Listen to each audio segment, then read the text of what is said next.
The thunderous wind howled through the broken walls of Winterfell's godswood, tearing at the cloaks of the small band gathered there. Bran Stark, no longer the helpless warg of mere moments before, sat upon the cold stones with an unsteady dignity. At his side knelt Hodor, the hulking man once known for his one-word utterance. Hodor, yet now free, if only briefly, to shape his own speech. The ancient weirwood tree above them bled red sap as though wrenched from some deep wound, and the air crackled with power. Beyond the clearing, the whites advanced in silent lines, their ragged forms weaving around the trunks in ominous grace. It was a moment suspended between life and death, and within it, Hodor's newly reclaimed voice trembled like a newborn leaf in the storm. "Bran, Hodor began, his deep baritone quavering as he struggled to form the words that had long been shackled within him. "I remember everything now." His gaze swung upward to the pale eyes of the boy perched in the tree. A spark of astonishment shone in Bran's face as he realized the extent of what his loyal companion had endured. For a lifetime of moments, Hodor had been both guardian and gentle giant, his name a prison forged by a tragic echo. Now on the brink of final sacrifice, he had found the gift of speech. A brittle silence followed, broken only by the distant rattle of skeletal fingers against stone. The whites crept closer, an unending tide of death. Time contracted, each breath drawn like a bitter draught. Yet in that hush, Hodor spoke again, his words clear and fierce. "I remember summer, coursing through the snows at your side. I remember the laughter of your sisters in the courtyard. I remember Sir Lewin's lessons and even Father's stern words. But most of all, I remember me." "Then?" Bran descended from his seat, landing lightly on the dew-slick stones. The burden of his visions still pulsed through him, but now tempered by memory's warmth. He knelt beside Hodor, his small hand resting on the giant's forearm. "Brother," he whispered, the word carrying weight beyond its syllables, "your life has always been more than a single word." Hodor's shoulders straightened, resolute. He turned his head to scan the approaching dead. Only a few paces remained. "I will hold them back," he said, voice unwavering. "I will keep you safe." He closed his eyes for a moment, as if drawing on some well of courage deep within. "Hold fast your purpose, Bran. Remember who you are." A surge of fierce pride stoked Bran's heart. "And you, Hodor, remember who you are beyond what you were told." His voice trembled with urgency. "This moment is yours as much as mine." The whites poured into the clearing like an ebony tide, their limbs snapping with unnatural angles. At once, Hodor rose, a living bastion between boy and horde. Bran felt the old sorrow. This was the end, but now tempered by tears of hope. Hodor planted his feet, squared his broad shoulders, and uttered a roar that echoed like thunder. "Go, go now, Bran, go." His words thundered in the godswood, and Bran understood. This was the gift, the moment of true freedom and sacrifice. With trembling hands and tear-blurred eyes, Bran pushed himself upright. Under his breath he spoke the weirwood's ancient name, drawing on wills older than the North itself. He felt the thread of Hodor's conscious voice in his mind, steady and strong. As Bran turned and ran, he heard Hodor's voice one last time. "Live. For me." Then came the crash of wood, the crackle of magic, and the roar of life meeting death. Beyond the godswood's edge, the tunnels of Winterfell yawned, dark corridors slick with ice and whispers of ancient stones. Mira Reed stood watch at the mouth, bow in hand, breathing raggedly as she listened for the footprints of whites pursuing Bran. Her heart hammered like a war drum.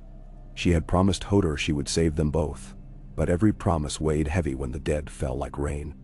She knocked arrow after arrow, her eyes scanning the labyrinthine gloom. Behind her, Bran's silhouette flickered, ghost-like. "Mira!" Bran gasped, stumbling toward her. Despite the cold, sweat beaded on his brow. Hodor spoke. He spoke full sentences. "He told me to live." His voice cracked. He was whole. Here. Right here. He pressed a trembling hand to his temple. Until the very end. Tears welled in Mira's eyes. "He saved you,"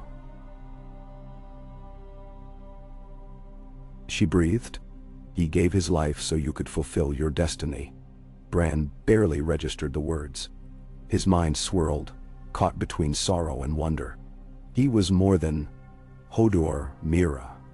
He was a man of deep memory, of laughter, of friendship.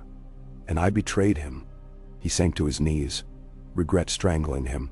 Mira knelt beside him, pulling him into an embrace that could not erase the loss, but offered its own consolation. "You did not betray him. You freed him. You gave him a chance no one else could." Beyond their embrace, the call of ravens overhead turned to alarmed caws. Bran straightened, steel in his gaze.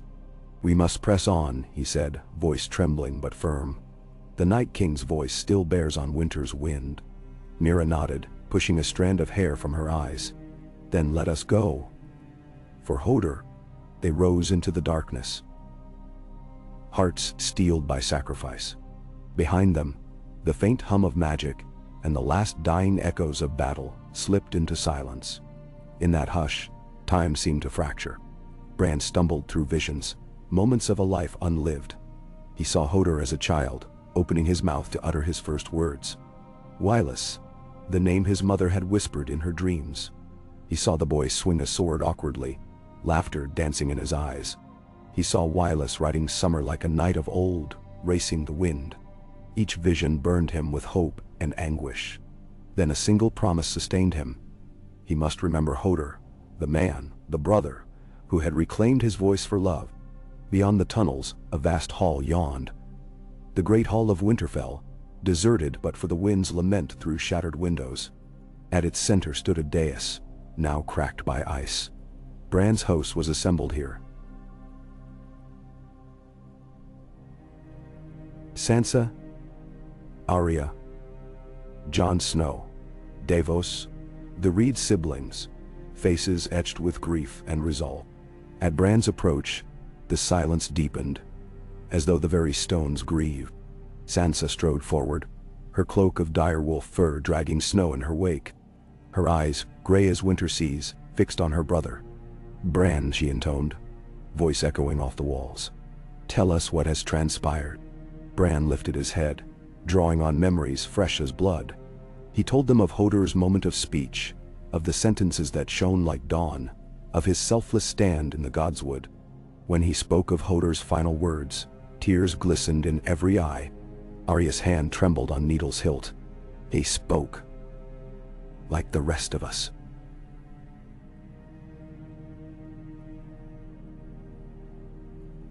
She whispered, awe and sorrow mingling in her tone. All this time, he was more. Jon's face, carved by winter's trials and battles, contorted with pain. "He gave himself so we might live," he said, voice rough. "He deserves to be remembered as the man he was." Davos knelt and gathered a handful of fallen snow, letting it trickle between his fingers. "Simple truths speak the loudest," he murmured. And Hodor's truth was that he loved this family. Silence reigned again. Then Sansa stepped to the dais's raised platform. Her hand swept the room. "We owe him more than remembrance. He merits honor. A monument, carved from the heart of Winterfell, so that those born centuries hence will know the man who found his voice and saved a kingdom." As the hall's gloom lightened with purpose, Bran moved to stand beside Sansa. "Yes," he whispered. "Let his name be Wylis. Let his monument bear his true name." Voices rose in assent, each echo a vow to keep Hodor's memory alive. The hall thawed, if only in spirit, warmed by unity against winter's chill. Beyond the battered doors, the wind subsided, as though acknowledging the pledge. Days passed, each marked by frenzied preparations. Stonemasons hewed blocks of granite, carving figures that captured both Hodor's strength and gentle soul. Sculptors chiseled his face, kind, broad brow furrowed in resolve. Children,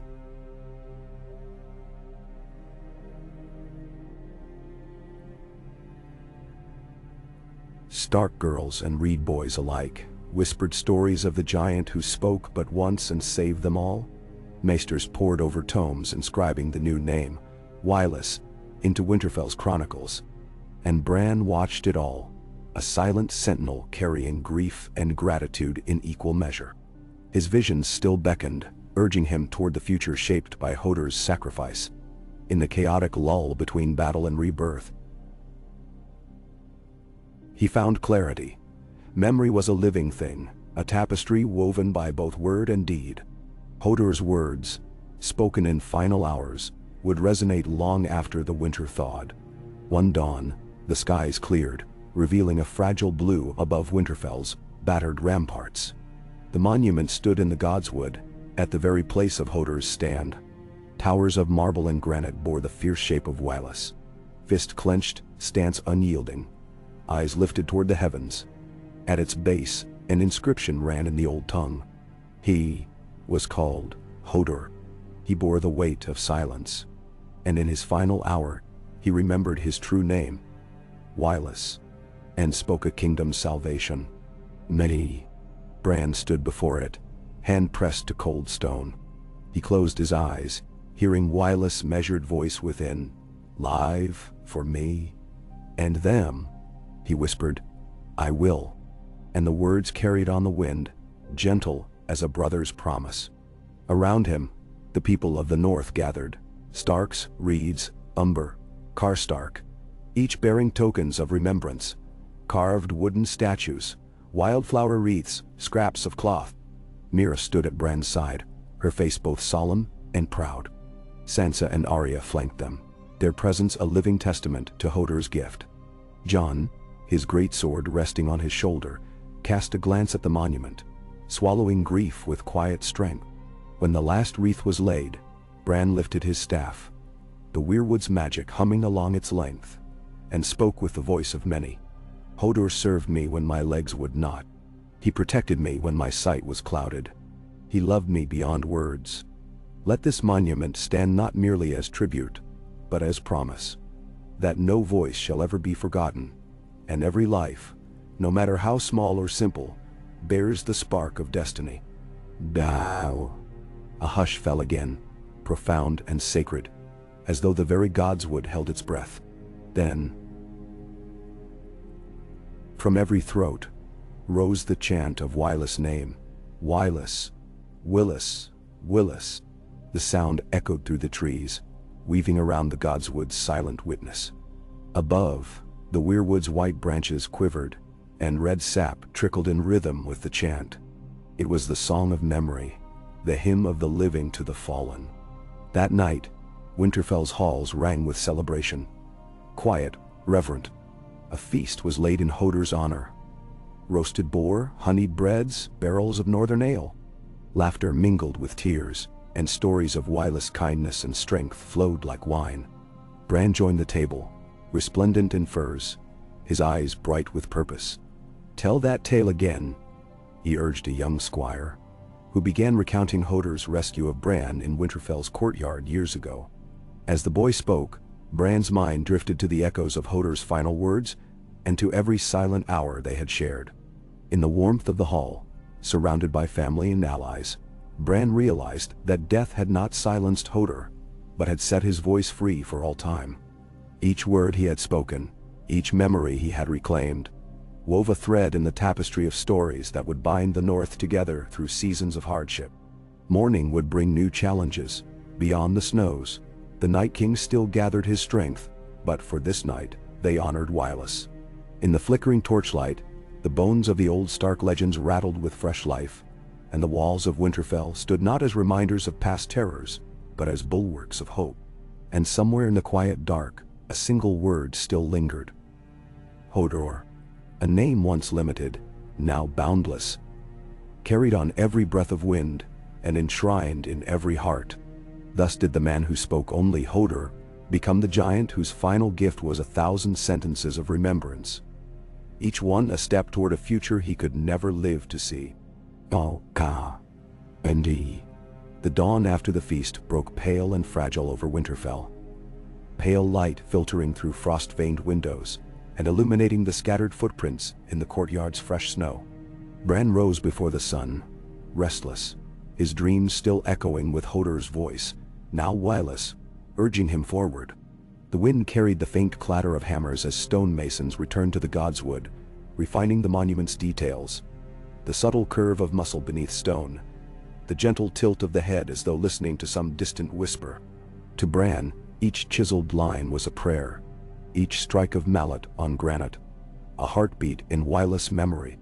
Mira found him at the edge of the godswood, cloaked in furs, fingers brushing the rough bark of the fallen weirwood branches piled for kindling. "You should rest," she said, though she did not expect him to. Their bond, forged in flight and fear, had become as vital as blood. She offered a thermos of hot broth. He took it with a quiet nod, though his gaze never left the monument. "Willis spoke true," he murmured, voice hushed. "He gave me time, moments I squandered in grief." His hand closed around the carved namesake, tracing the letters of his friend's real name. "I must use what remains of that gift." Mira's eyes softened. "Then go. The others await your counsel. They look to you as the three-eyed raven, yet you carry still the heart of a Stark brother." Bran managed a small, grateful smile. "The heart of a boy, too. But first," he stepped forward, touching the stone figure's feet. "First, I speak for you." And so, beneath the boughs of the weirwood, he recited the verses he had memorized by night, honoring Wylis' sacrifice and binding his memory to the living world. When the last word fell silent among the trunks, Bran straightened and closed his eyes. A distant thunder rolled, whether storm or magic, he could not tell. And in that instant, he felt the pulse of Winterfell's ancient wards, woven by the first Stark kings and sustained now by the courage of men like Wylis. The barrier between past and present flickered, and Bran understood that his vision quest must resume. The Night King's approach was no longer a distant threat. It was an onrushing tide, and to stem it, he needed more than walls and swords. He needed knowledge older than the old gods themselves. He turned to Mira. "The crypts. Guide me to the heart of our history." They descended into Winterfell's depths by torchlight, corridors narrowing as they approached the ancient crypts. Here lay the bones of Stark kings and queens, each sarcophagus marked with the direwolf sigil. The air was stale with centuries of remembrance, yet alive with latent power. Mira moved with practiced ease, her voice hushed lest her light disturb the slumbering dead. "The histories say these halls hold a secret chamber," she whispered, tapping her booted foot against moss-slick stone. "Older even than the crypts themselves, a grove of living wood hidden within the rock." Bran inhaled sharply. Legends of a hidden weirwood grove had always drifted at the edges of his visions. "Then we must find it," he replied, stepping past a sculpted archway and into a vaulted chamber where rows of statues stared impassively. As they advanced, faint runes glowed upon the walls. Runes Bran recognized from his nightly hauntings of the Three-Eyed Raven's library. They told of sacrifice, of steel and sorcery, of ancient bargains struck to keep the long night at bay. One rune, a twisting knot of roots and ice, pulsed with a dull crimson. Bran reached out. At his touch, the rune flared bright, illuminating a hidden groove in the wall. Mira drew her dagger,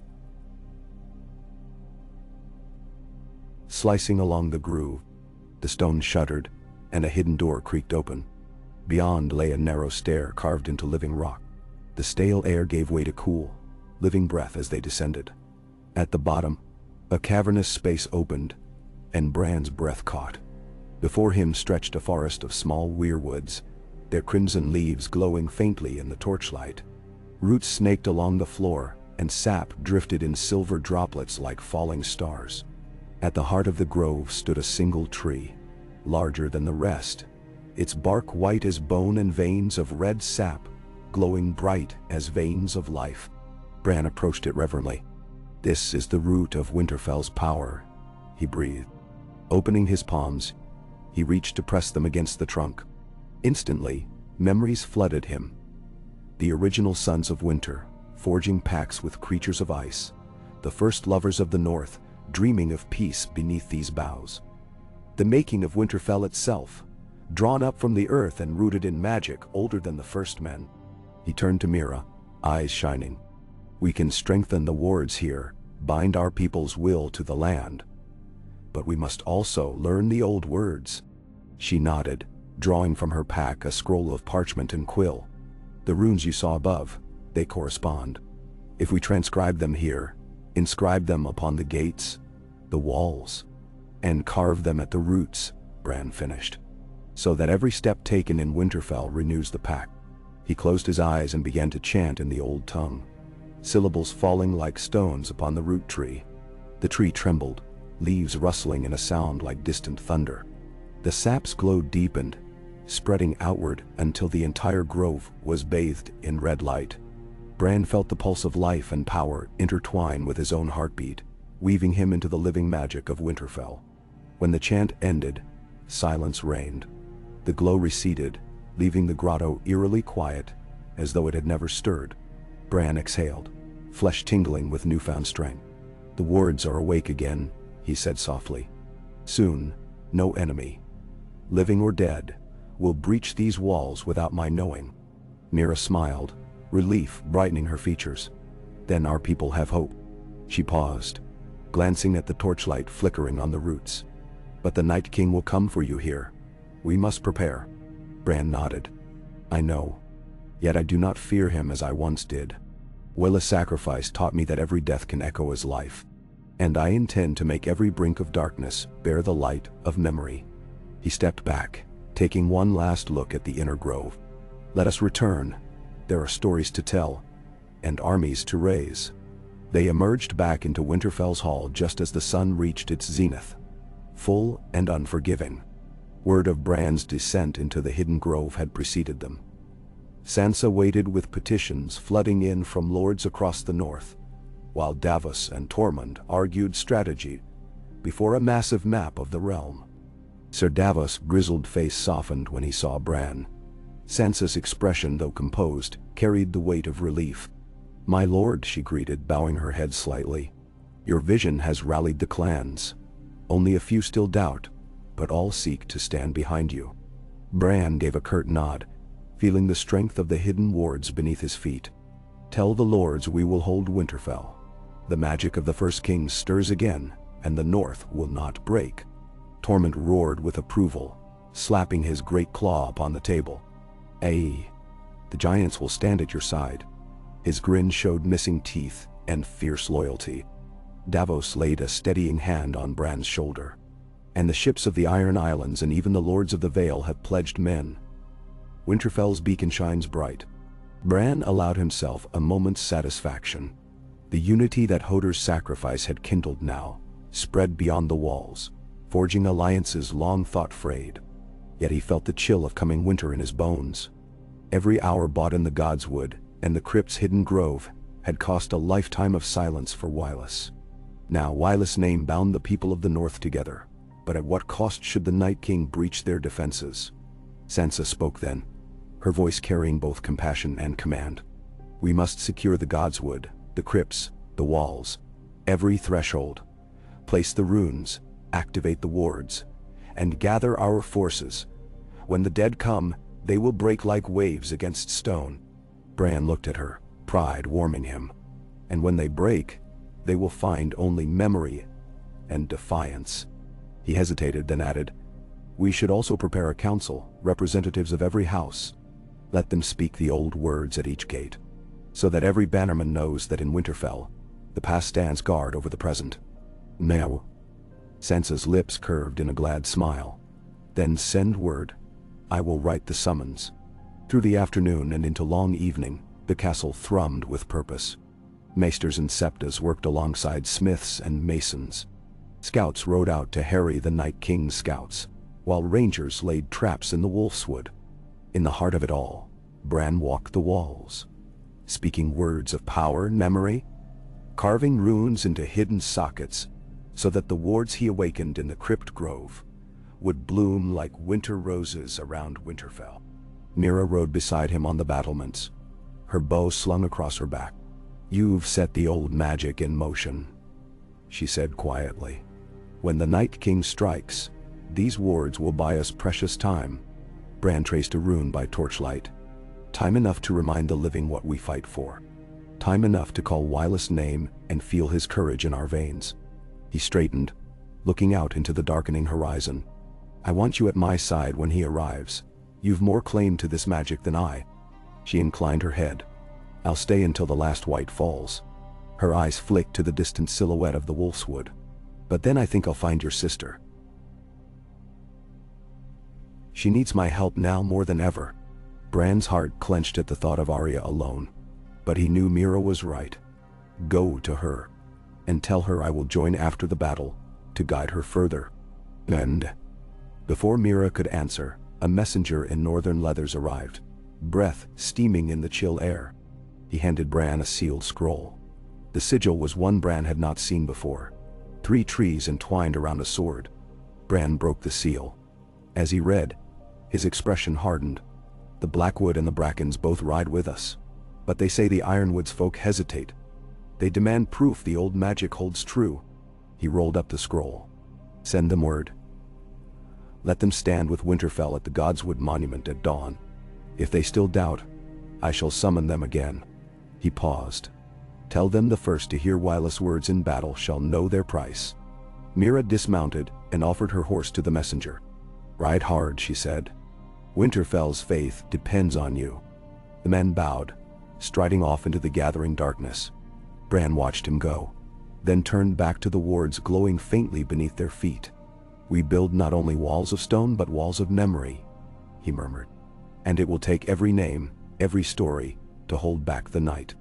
Night fell at last, and with it, a hush like the world holding its breath. Torches blazed along the walls and ramparts. The wards carved into stone glowed with a ghostly light.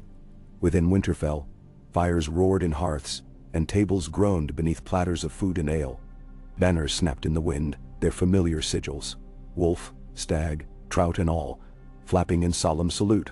Bran sat at the head table beside Sansa and Jon Snow. The survivors and leaders arrayed before him. Reeds, Karstarks, Umbers, and even a handful of hesitant Ironwood men filled the hall, their faces lit by torchlight and hope. Beyond the doors lay ranks of soldiers, armed and ready, the crunch of gravel under boot echoing like distant thunder. Jon raised a flagon. To Wylus, he called, and to all who found their voice at the edge of death. A chorus of agreement rose, glasses clattering Gatwal. Bran lifted his own. To memory, he added, for in memory we live on. He drank deeply, ale burning cold down his throat, and felt a fierce warmth bloom in his chest. As the hall exulted, Bran's thoughts drifted to the coming dawn, when the sound of marching dead would echo in the courtyard.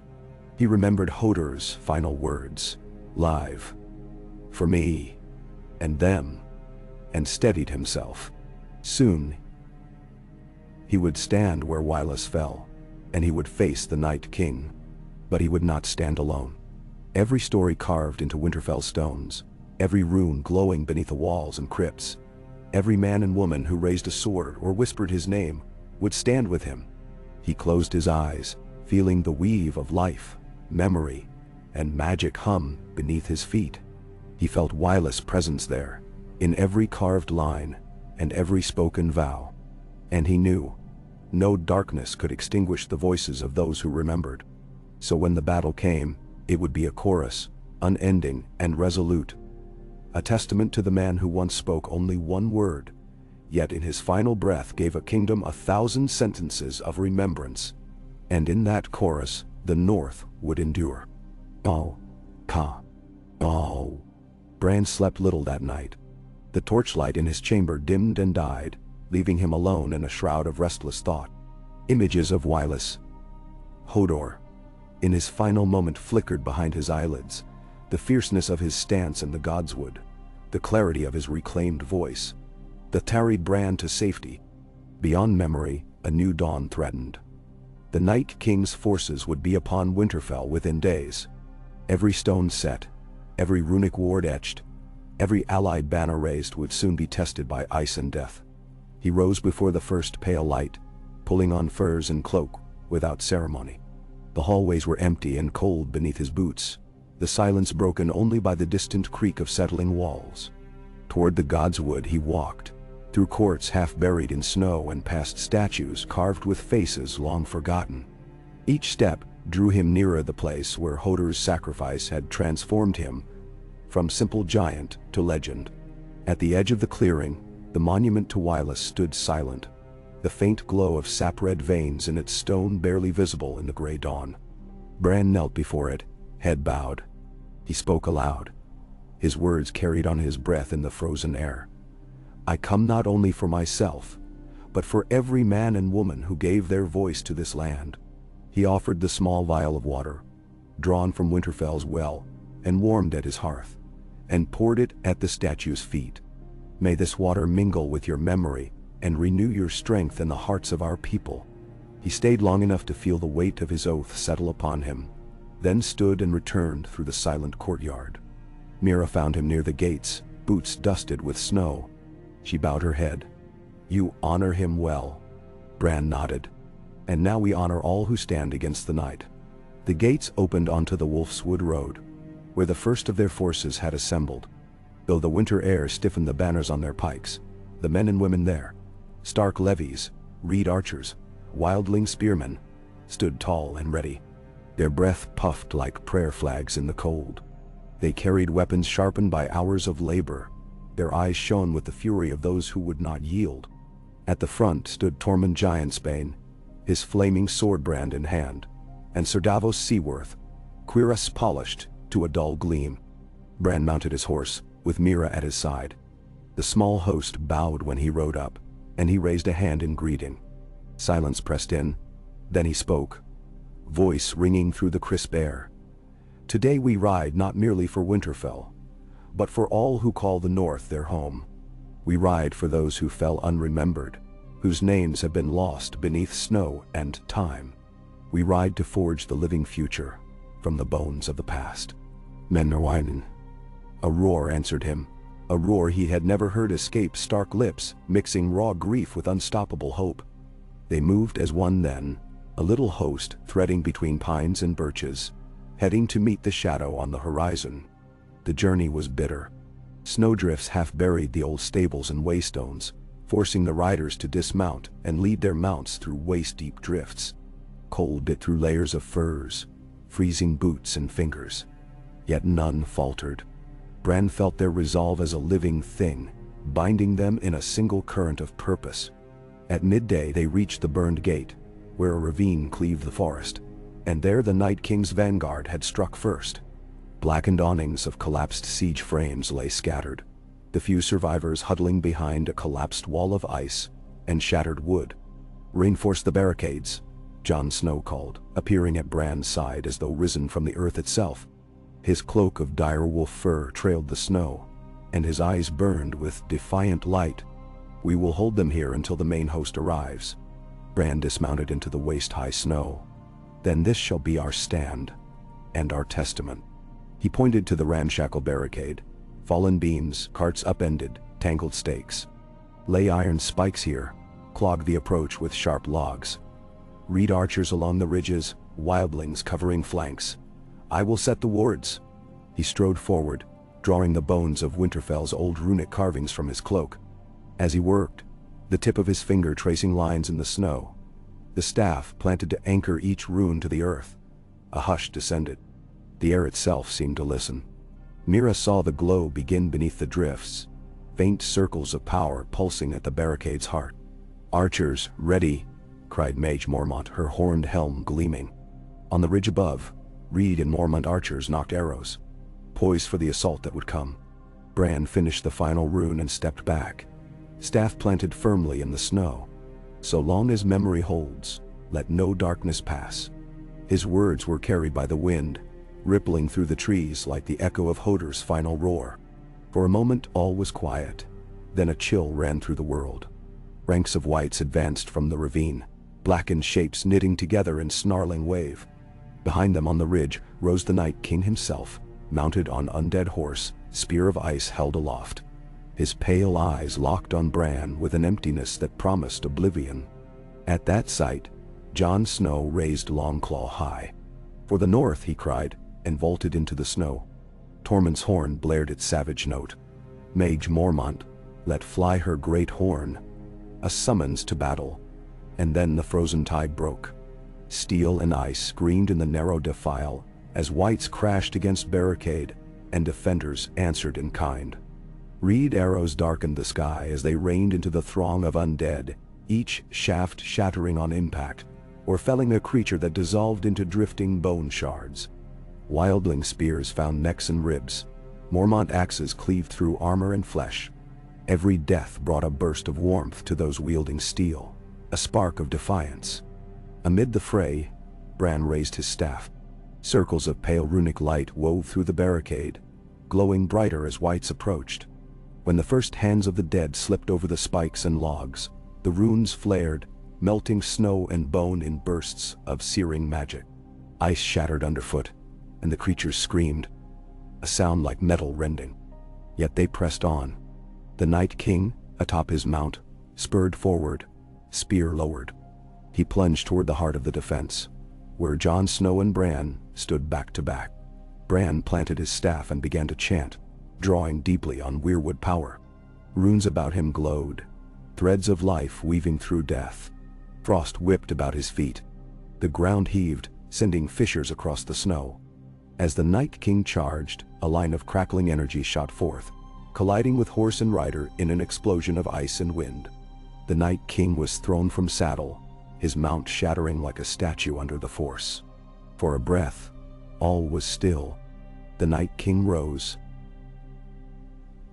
spear in hand, and advanced on Jon Snow. Jon met him blow for blow, steel ringing against enchanted ice. Each strike chipped at the Night King's armor.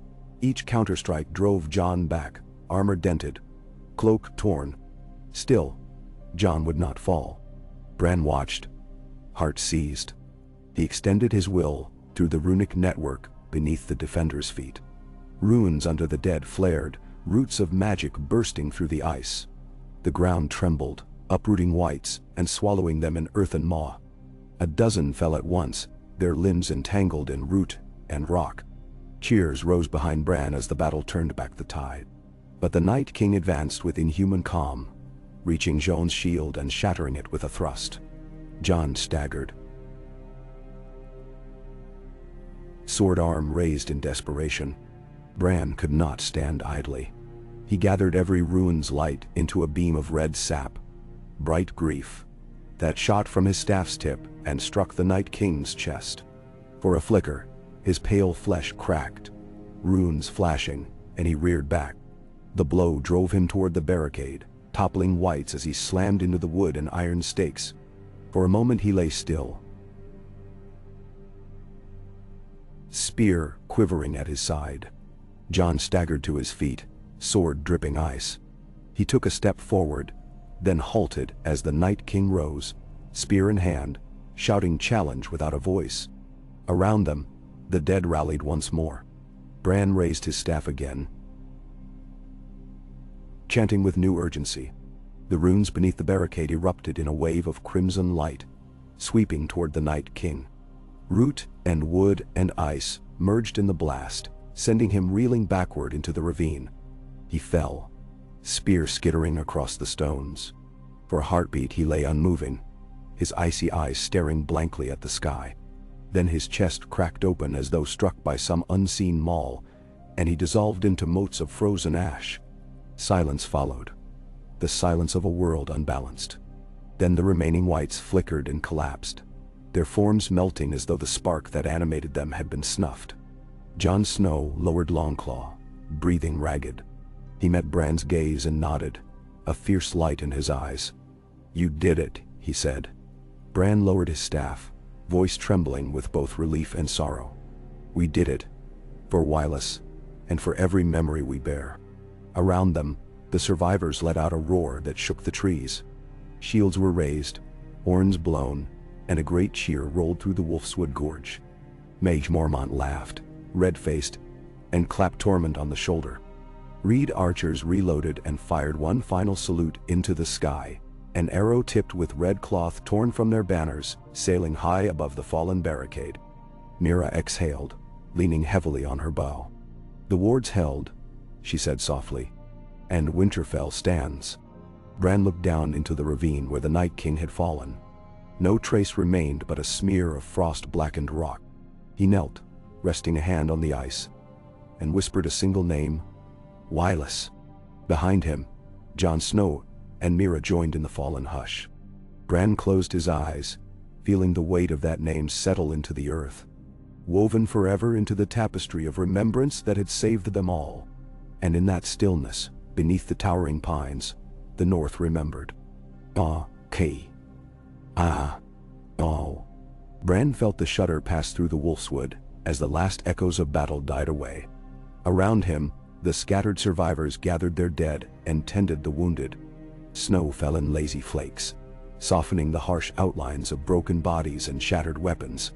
The wards still glowed faintly along the barricade's edge, a reminder that magic and memory had held back the night itself. Jon Snow emerged from the ravine, breathing deeply of the cold air. His sword hand shook, not from fear but from the exertion of facing down death incarnate. "We need to honor them," he said, eyes sweeping the field. "Every hilt and haft and spear that fell here deserves a wreath." Bran nodded, lifting his staff.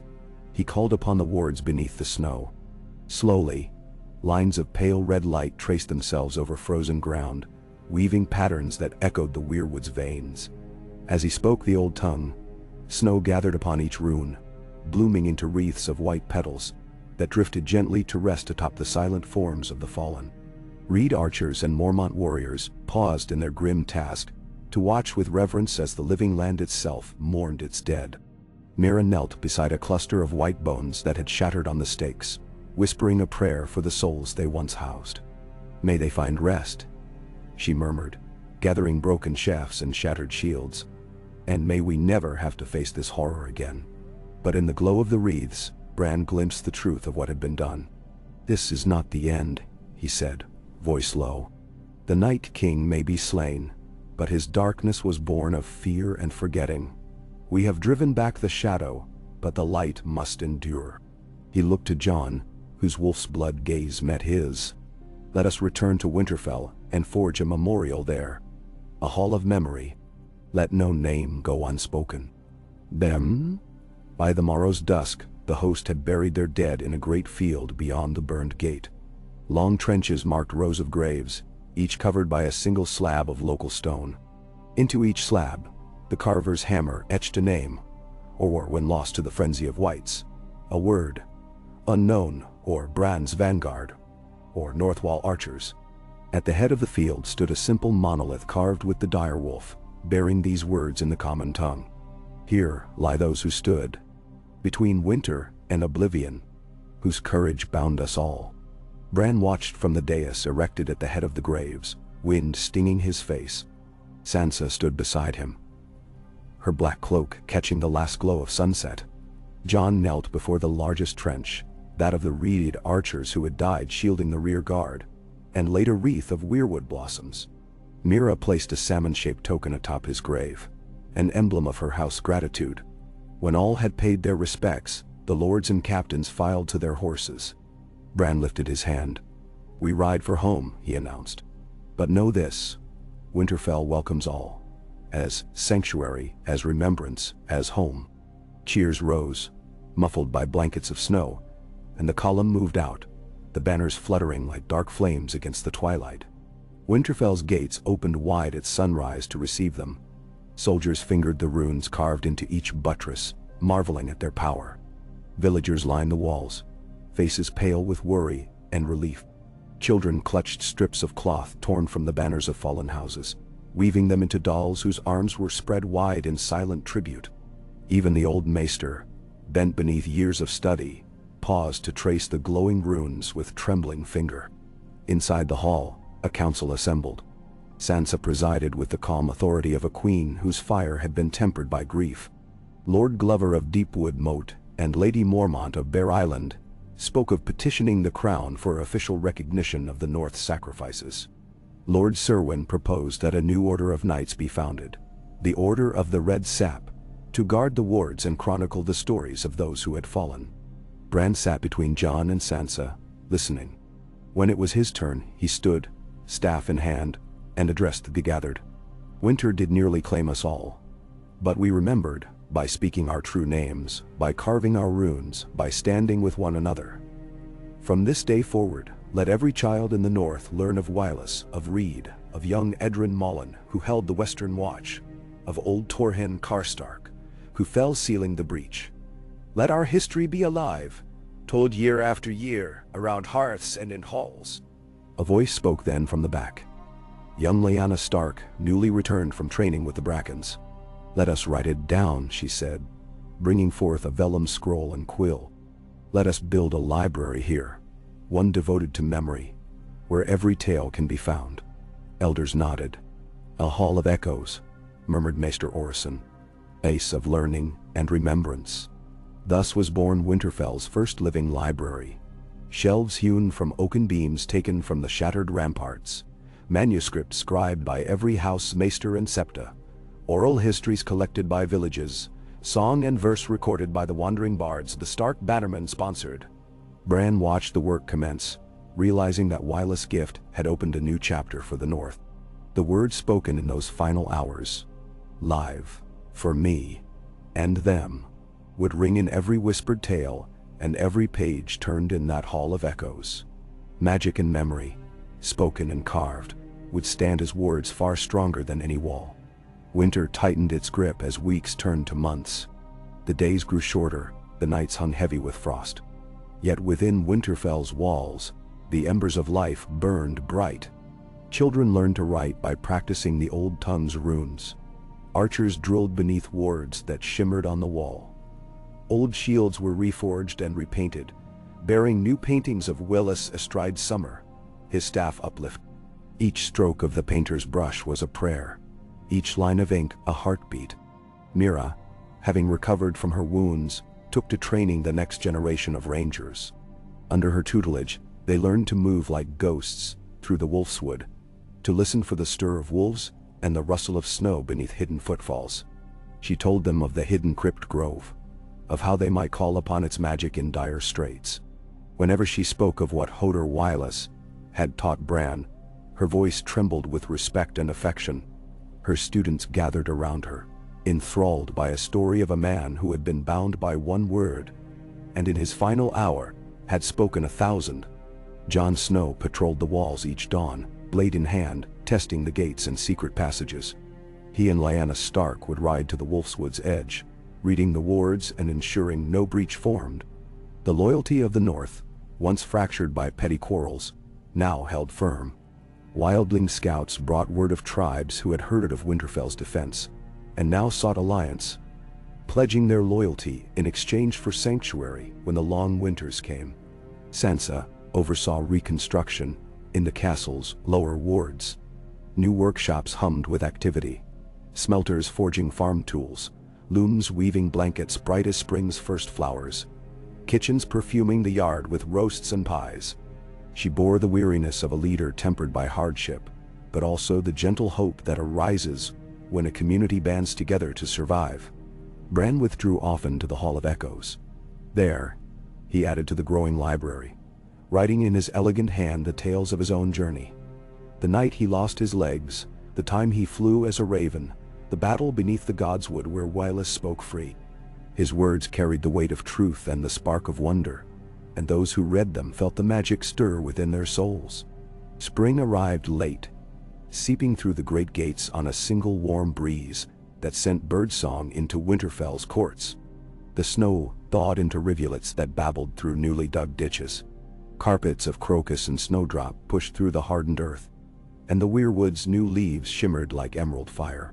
At the heart of the Godswood, where the monument to Wylus had stood solitary, now clustered stone benches carved with the names of those who had fallen.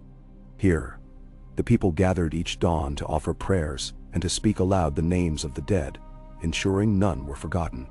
Wylus' statue looked on, his face calm, staff held at rest. Occasionally, a child would place a tiny wooden sword at its base, or an elder would tie a red ribbon about its wrist. On the first day of spring, Bran led a procession from the crypt grove to the monument.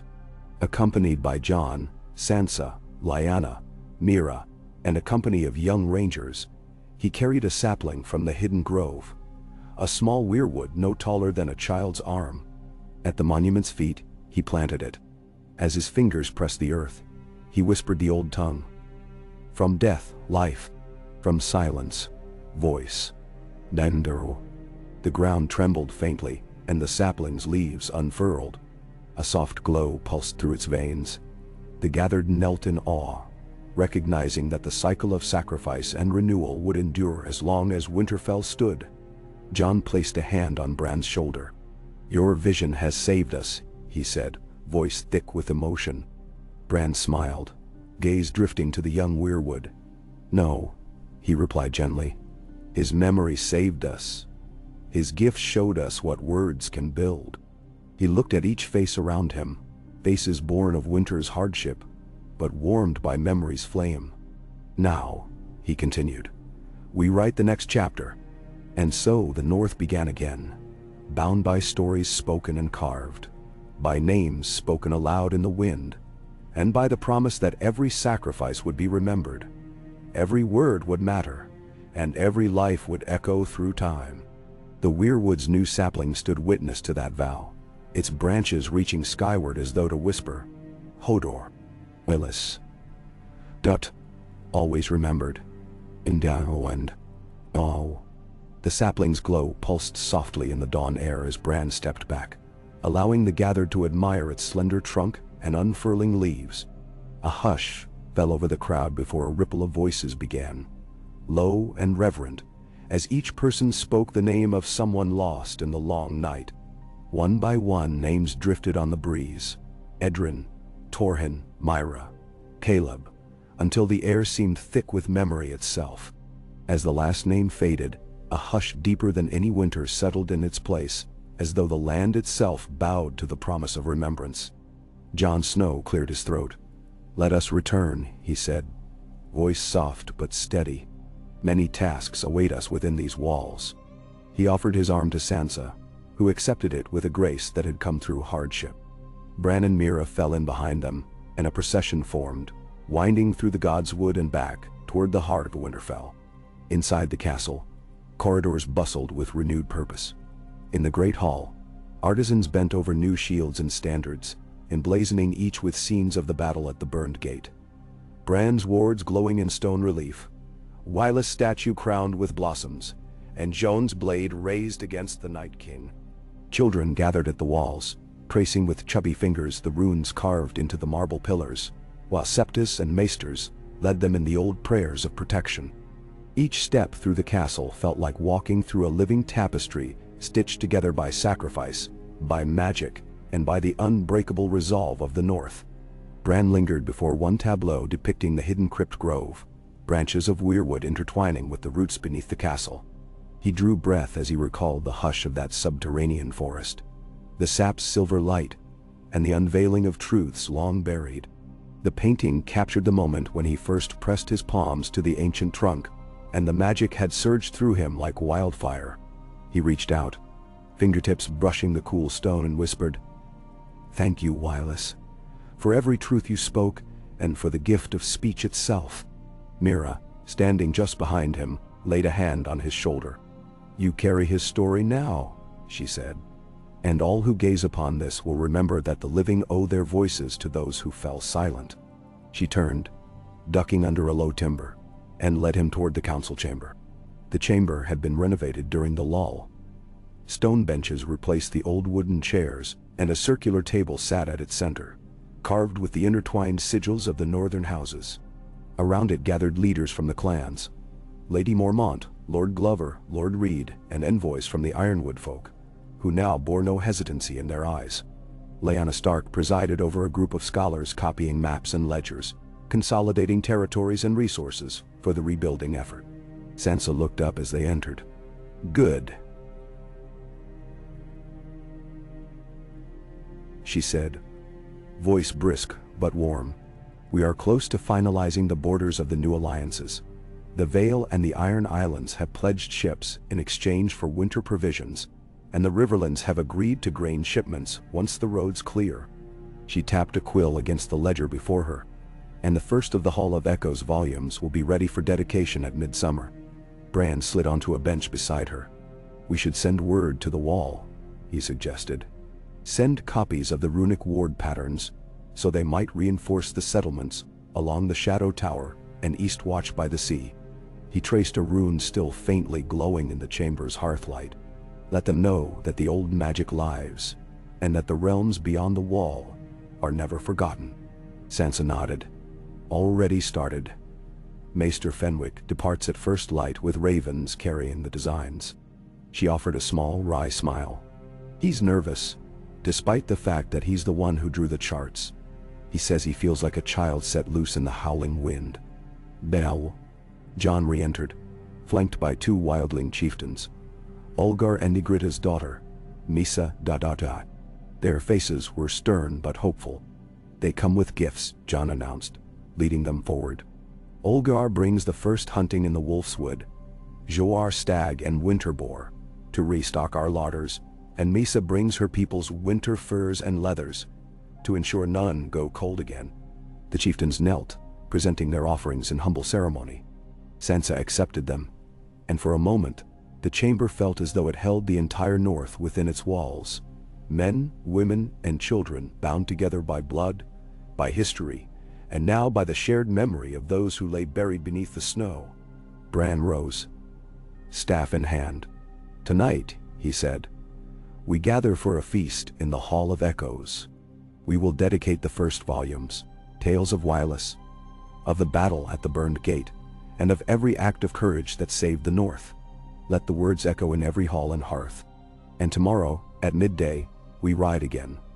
This time south, to Bear Island, and then along the King's Road, to remind every corner of the realm that the North stands united. Mensau. Joy broke over the assembly in a roar. Shields were banged against the table, laughter rang, and Nordling songs rose in celebration. Yet beneath their celebration ran a current of purpose, of resolve. They would carry memory with them, like a torch passed from hand to hand, until every holdfast, every keep, and every village knew the names of those who had spoken their last words so that others might live. That evening, the Hall of Echoes gleamed with torches and lanterns. Long tables bowed beneath platters of roast venison, honeyed breads, and flagons of spiced wine. In one corner, a troop of skalds recited verse. The old legends of Brandon the Builder, the story of the first men, and now, the new epic of Willis' final stand. Their voices wove through the hall, rising and falling in cadence, carrying with them the weight of centuries. Younglings sat at the banquet's edge, eyes wide as they listened to the chronicler recite Hodor's real name for the first time, as though each syllable contained the secret of the Weirwood's life. Bran took his place at the high table between Jon and Sansa, Mira beside him. In his lap lay the first completed volume, a thick leather-bound tome emblazoned with the direwolf and the Weirwood tree, its pages still fresh with ink. He ran his thumb along the cover, feeling the embossed runes. Within lay the story of their time, from the moment Hodor first spoke those full sentences, to the forging of the wards beneath Winterfell's frozen stones, to the ice-shattering clash at the burned gate. Each page was a testament to memory's power. When the food had been cleared and the flagons drained, Bran rose. The hall stilled, and the skalds fell silent. He held the tome aloft. This night, we give voice to the stories that will shape our children's children. Let no heart grow cold. Let no blade rust in its scabbard. Let no tale fade in shadow. For as long as these pages endure, so too will the spirit of the North. He opened the volume and read the first lines, in Old Tongue and Common. Every word carried on the hush of anticipation. As he spoke, the torches flickered, and a single leaf drifted down from the rafters. One of the new crocus blossoms woven into the hall's decorations, settling gently upon the page. A murmur swept through the hall as every eye turned to the window, where the first petals of spring's flowers had been strung about the axes and shields like living jewels. Davos Seaworth rose then, raising his cup high. To memory, he cried, voice booming. For without it, the world is lost. The hall echoed with his toast 100-fold. Bran lowered the tome and smiled. In that moment, surrounded by kin and allies, he felt the full weight of what they had accomplished, and of what lay ahead. The kingdoms to the south still whispered of rebellion. The Iron Throne's politics would swirl like winter storms. The wall still needed guardians and the wildlings still needed understanding. And beyond all that, the ancient powers buried deep in the world, those older than the long night, would stir, testing the wards and the bonds they had forged. Yet he did not fear, for Willis had shown him that even the darkest hour could be held at bay by a single voice raised in defiance. And now every voice in the north rang with that defiance. The Hall of Echoes would keep their stories alive, and memory itself would stand as their greatest shield. He raised his cup in his final toast of the night. To Willis, to Hodor, for all words spoken and unspoken, may they guide us through every winter yet to come. A thunder of affirmation followed, and the hall erupted in song. As the music rose and the dancers took the floor, Bran looked around at his family and friends, at the volumes lining the shelves of the new library, at the carved runes glowing faintly in the torchlight. In that glow lived the promise of tomorrow, and the unbreakable bonds of memory that would carry them forward, come winter's end or spring's rebirth. And so the North continued its story, one word at a time, in a world where silence had once threatened all, and speech had saved them all. Dawn crept over Winterfell like a pale promise, its first fingers of light touching the highest towers and gilding the weirwood leaves with rose-gold glow. Bran awoke to the chant of ravens overhead and the soft scrape of quills in the Hall of Echoes, where scribes had already assembled at long wooden tables. The air was thick with ink and parchment, and the faint crackle of magical wards still hummed beneath the floorstones. He rose, donned his cloak of direwolf fur, and made his way down the familiar corridor, pausing to trace the glowing runes on the walls, marks of protection and remembrance that he himself had carved into stone. By the time he reached the hall, Sansa stood before a tall window, its panes cracked with ice, but still letting in the eastern light. She held a slender rod in one hand, a pointer for the great map unrolled on the table, and in the other, a missive sealed with the crown's sigil. "They write from King's Landing," she said without looking back. "Queen Daenerys sends her regrets and offers a formal alliance. Troops and grain in exchange for recognition of your wards and the library's teachings as part of the Seven Kingdoms' history." Bran stepped forward, considering the parchment. "It is wise of her," he replied softly. "She understands that the North's magic and memory are not to be subsumed, but honored." He turned the letter over in his hands. "Reply that we accept her offer, provided her envoys visit the Hall of Echoes. Let them see our stories firsthand." Sansa inclined her head. "I will send Maester Fenwick south with the Raven." She paused, meeting Bran's gaze. "And what of the Wall? The patrols have returned with word of increasing sightings of giants beyond Eastwatch." Bran nodded, folding his cloak about him. "I depart for the Wall at once. The hidden wards must be taught beyond these walls, and I will speak with the new Lord Commander." He slipped the letter into his belt. "I will not be gone long." Later that morning, Bran emerged on the ramparts to find Jon Snow waiting, sword at his hip and ghost at his heels. The direwolf padded silently, white fur blending with the new fallen snow. "You ride for the Wall," Jon said. "I go with you. There is more to learn, and perhaps more to teach." Bran smiled, heavy with gratitude. "Then let us go swiftly. The roads are clear enough, and the first spring melt will reach the neck before we return." They set out together, riding north along the King's Road, each lost in thought. Jon considered the tasks that awaited him, policing the truce with the Free Folk, reinforcing the Shadow Towers, and uncovering what remained of the Wild's ancient magic. Bran's mind drifted to the hidden Crypt Grove, its sap-red glow pulsing like a heartbeat in the earth, and to the thousands of names etched in memory books across the north. Each new alliance, each treaty, was another thread woven into the tapestry of remembrance. At Hornwood, they paused to receive Lady Torrhen, whose people had lost much when the Whites advanced through the Wolfswood. She brought charges of muskegs and furs, as well as songs that her bards had composed in honor of the fallen. She offered them as tribute and as lesson, to show other houses the power of turning tragedy into stories that heal. Jon accepted her gifts, and Torrhen traveled south with Fenwick's ravens to carry the songs to Winterfell. Bran stayed to share what he knew of the hidden wards, teaching her crypt lords the signs and symbols that would bind magic to memory in their own keep. By nightfall, they reached Eastwatch by the sea.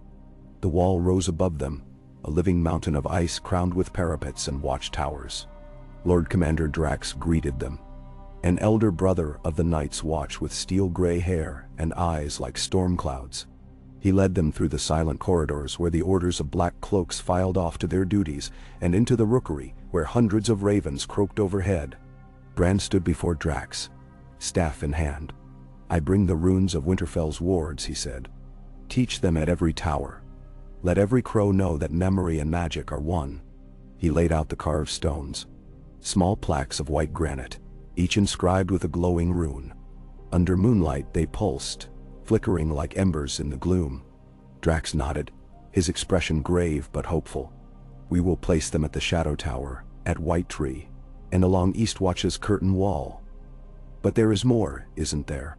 His voice was low. "You felt the giants in the wind." Bran bowed his head. "They stir beyond the Frostfangs, northern tribes driven from their homes by shifting ice. They may yet join with us or turn against us." He closed his eyes, reaching with his mind to the ancient magic pulsing beneath the wall. "I will walk the tunnels to speak with what lies under the ice. There is a power left over from the last war, when the first ranger struck a bargain with the others. We must know what remains before the spring melt, before all is lost in flood." The Lord Commander exhaled. "Then you shall have a party. I'll send Sir Niall and 5 of my best scouts. You and your brother ride at first light." They left Eastwatch before dawn, riding into a world braided with mist and rising wind. Jon and Bran led the party down to the hidden passages, carved into the ice centuries ago by the first builders of the wall's foundation. Lanterns swung, casting dancing patterns on the walls of gleaming frost. The air was so cold it stung lungs like a blade. Yet Bran felt the wards underfoot, drawing warmth from the deep earth and flowing through him like soft fire. Sir Niall, a lean veteran with a scar across one cheek, spoke first. "They say this way leads to the heart of the wall. Few have walked it for 100 years. Less still returned." Jon's expression hardened. "Then this is where we must go." He drew Longclaw. "We will not fear what lies beneath the ice." They pressed on, torchlight dancing on walls that glimmered like stars trapped in glass. Corridors opened into caverns, where the air glowed faintly with blue light. On one wall, Bran found etchings, drawn in ancient shapes, depicting men and others standing together, forging a pact sealed in blood and coal. He traced the lines with his staff.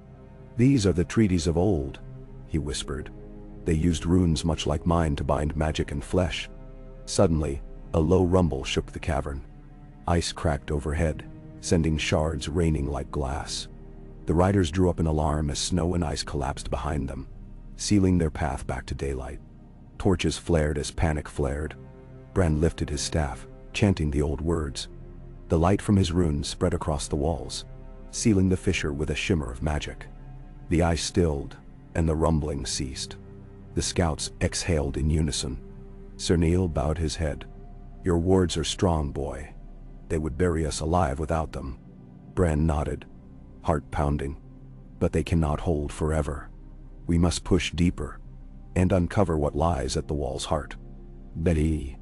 At the cavern's end, they found an archway carved from living ice, its frame etched with runes that pulsed with memory. Beyond lay a hollow vast as a hall, its ceiling lost in shadow. In the center stood a single pillar of black ice, half submerged in frost. Bran felt the power thrum through him, a call older than time. Jon stepped forward, blade lowered. "What is this?" Bran approached, staff raised. "The heart of the treaty." His fingers hovered over the pillar's runes. "This is where the first ranger offered the pact, his sword for the safety of the living. His blood became ice, and his vow became stone." He laid a palm against the pillar, and the runes flared bright. Visions flickered behind his eyes. A ranger kneeling before the others, sword laid before them. The others reaching out, touching the steel, the blade song echoing like wind through the centuries. When the vision faded, Bran staggered back, breathless. John caught his arm. What did you see? Bran straightened. A bargain made in blood and cold. And I feel it fraying, for the bloodline of the first ranger has died out, and the old magic is unbalanced. He looked at John. We must renew the pact, or claim its power for ourselves. John's eyes narrowed. And risk binding ourselves to them? Bran shook his head. No. We can reshape the treaty. We can bind memory and magic so that the wall stands not by fear, but by hope. My words at Winterfell taught that death need not silence a people. Here too we can bind the living will to the wall's heart, so no winter, no enemy, ever breaches it again. Sir Neil sheathed his sword. Then speak the words, boy, and let us be the first of your line to hold back 1,000 years of ice. Bran closed his eyes, drawing power through his staff from the sap-red root of Winterfell, from the bones of Wyla's sacrifice, from every memory carved into stone across the north. He spoke in the old tongue, a vow of unity between the wall and the living realms. A promise that every fallen ranger, every lost wildling would be remembered. He traced new runes on the black ice, weaving them into the pillar's own, binding them as roots entwine with rock. When he finished, the pillar glowed, and the cavern trembled with the force of ancient pledges renewed. The ice shifted, cracking open along the base to reveal a hidden spring of warm water. Proof that the heart of the wall, like the roots of a tree, ran to living sources below. Jon exhaled, awe in his eyes. You have done what none before dared. Bran nodded, voice still trembling. Let the wall stand on remembrance, and let its heart never freeze. They emerged from the caverns into the pale dawn, the wall's towers glittering overhead. The ravens took flight as they rode back to Eastwatch, carrying news of their success. Word spread swiftly. The wall's wards were renewed, its treaties reshaped not by fear of the others, but by the promise of memory's power. Bran and Jon returned to Winterfell a fortnight later, welcomed by drums and horns. The libraries opened their doors that day as the first copies of the wall's renewal, a new volume in the Hall of Echoes, were placed on the shelves. Scholars and septas read aloud the new runes and vows, teaching children to speak the words and carve the signs. In the Godswood, the young weirwood planted for spring stood taller now, branching toward the sky. Beneath it, Bran found Mira teaching a group of reed scouts the old tongue. She looked up, her face bright with pride. You returned, she said. Bran smiled, kneeling to tie his bootlace. And so did Hope. He rose, brushing snow from his cloak. And now, the North's next chapter begins. He moved toward the monument to Wylas, where every carving and inscribed word echoed in the fresh breeze. He laid a single crocus blossom at its base, a silent vow that memory would live as long as Winterfell stood. Around him, the people of the North went about their work, rebuilding homes, planting crops, forging alliances, and writing histories. In every hall and hearth, the stories of sacrifice and renewal were told again and again. And in the hush of the Godswood, the weirwood's leaves whispered his name, and the wind carried one word above all others. Remember. Okay. We. This is becoming quite an epic. So let's break it into manageable installments rather than try to cram 6,500 words into one enormous block. How about I draft the next 1,000 to 1,200 words, covering the immediate fallout of Bran's wall renewal ritual, deepening character moments, shifting us back into Winterfell's politics and rebuilding, and setting up the next major tension. And then we can keep rolling in further chunks. That way you get steady, polished novel-style scenes without overwhelming the delivery. Shall I proceed with the next installment covering celebration and strain, a grand council feast, old rivalries bubbling beneath the surface even as they celebrate the wall's renewal. A shadow in the hall. A clandestine visitor slips into the Hall of Echoes with a dire warning from the south. Bran's burden. A private moment in the Crypt Grove where Bran confronts the weight of binding magic and memory. Let me know if that structure works, or if you'd rather focus the next installment on something else, and I'll dive right in. K. and J. Bran stepped from the Crypt Grove into Winterfell's courtyard as the last hues of dusk faded, the air tasting of frost and fresh promise. The massive wooden gates stood open to welcome him, their runic reinforcements still faintly glowing in the gathering shadows. Guards in black and gray, their armor stamped with the direwolf and the weirwood's branching veins, stood at attention. Beyond them, the great ramparts rose like carved ice, but now bristled with new banners, stark gray, Mormont green, reed blue, woven together at every post to symbolize the unity born of sacrifice. Inside the inner bailey, a great feast had been laid out in the open air. Long tables heaped with roasted boar, platters of honeyed trout, loaves of cornbread and spiced cakes, flagons of barley wine, bright with winter spice. Torches flickered along the walls, and at their bases, runic wards of protection glowed faintly red, honed to their keenest edge by the ritual beneath the wall. Minstrels tuned their strings, and laughter rippled through the courtyard like warm wind. Jon Snow, clad in polished black mail and a cloak of fur from the last wildling hunt, strode forward to meet Bran. His eyes, still haunted by the weight of what they had faced, softened when they fell on his brother. "You look well," he said, voice low, "but I know your burden grows heavier by the hour." Bran inclined his head. "The weight of memory is a mantle I bear gladly." His fingers brushed the carved bangles at his wrist, tokens of the Crypt Grove's power, and he drew a steadying breath. "Tonight, we celebrate.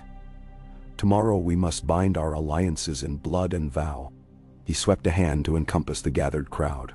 Lords and ladies, captains and freefolk, septas and maesters, each face lit by torchlight and determination. Look upon this feast as a promise that Winterfell stands not only on stone, but on the bonds we forge within these walls. From the far end of the tables, Lady Sansa Stark rose, her crimson gown embroidered with weirwood leaves shimmering in torchlight. She lifted her wine cup high. "I drink to the memory of those who fell, and to the unity they pieced together among us. Let no grief cleave our hearts again." A ripple of applause followed, and the first handful of wine was drained in solemn toast. As the feast opened to the crowds, Tygett Lannister, newly sworn to the north, sidled up with a goblet of ale. Bran recalled the old enmities between their houses, yet here Tygett offered no sneer. Instead, he said, quietly, "Your wards beneath the wall. They saved my life. I owe the North more than my tongue can tell." Bran accepted the ale. "Then let your oath bind you. We stand together now, my lord." Their glasses clinked, and for a flicker, the old rivalries lay buried beneath shared relief. Across the courtyard, Olgur, chieftain of the Giants' Bane camp, laughed as he recounted tales of Yrrit and Jon's first encounters. His daughter Misa leaned on his arm, listening with a fierce pride in her eyes. The sight warmed Bran's heart. Generations once divided now breaking bread side by side in the heart of House Stark. Yet even amid celebration, shadows lingered. At a quiet corner of the walls, Mira Reed stood, her bow across her back, scanning the ramparts. Bran joined her, sensing the tension in her shoulders. "Even tonight," she said, "I feel the stir of unrest beyond the Wolfswood. Not all houses bend the knee so easily." He nodded. "When the snow melts, the rivers will rise. Some lords will test our resolve. Some southern knights will chafe at our independence. The peace we forge tonight must be hammered in iron and sworn in voice." He tapped the carved runes glinting beneath the torchlight. "With these wards we hold back the winter. With our vows, we hold back discord." She smiled wryly. "You make it sound simple." Bran traced a rune on his staff as he spoke. "Memory is never simple. It is a tapestry of joys and sorrows. But through memory we bind the living to a common purpose, and that, Mira, is our greatest weapon." He nodded toward the hall where the Skalds had begun to chant the saga of Wylis' final stand. "Let us return before they tell the tale without us." Inside the hall, benches had been cleared to create a great floor before a dais hung with vivid tapestries. One of Winterfell's fall to the Whites in the earliest prophecies. Another of Bran's vision as the three-eyed raven. And at center, Wylis' statue flanked by scenes of his mortal struggle. Torches along the side walls cast a flickering glow that danced with the Skald's lyres and flutes. Bran and Mira ascended the dais as the music faded. The crowd hushed, eager for the next verse. Bran raised a hand. Tonight, we hear the tale of Wylus once more. But know that it is not merely history. It is our covenant. Every word, every chord, every memory binds us across time. Let the song rise. The skalds shifted and began anew. In winter's darkest hour, a giant strode alone. As the verses unfurled, each echo of Hodor replaced by Wylus, each note a reverent tribute, Bran felt the weave of memory tighten around every ear. He watched as tears gleamed in the eyes of hardened warriors and hopeful children alike. This was the power of story, he realized. A single song could turn sorrow into steel, grief into resolve. When the performance ended, a hush fell before wild applause broke out.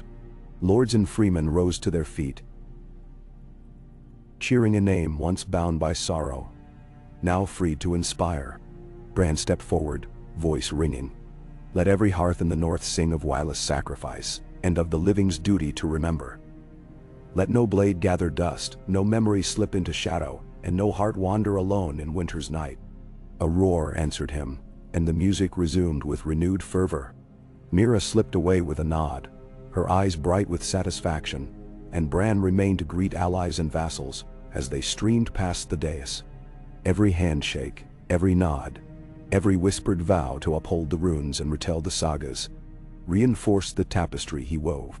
But before the hall emptied, a hush fell at the entrance. A hooded figure slipped in, moving like a breath of wind. Bran spotted the dark cloak and crest beneath, none of his known bannermen. The stranger hesitated by the far wall, gaze flickering over the tapestries, and then approached the dais, voice barely above a whisper. "My lord," the figure said, glancing over his shoulder as if afraid to be overheard. "A word of import from the south. Your safety, your alliances, are threatened." They pressed a sealed scroll into his hand. Bran's breath caught.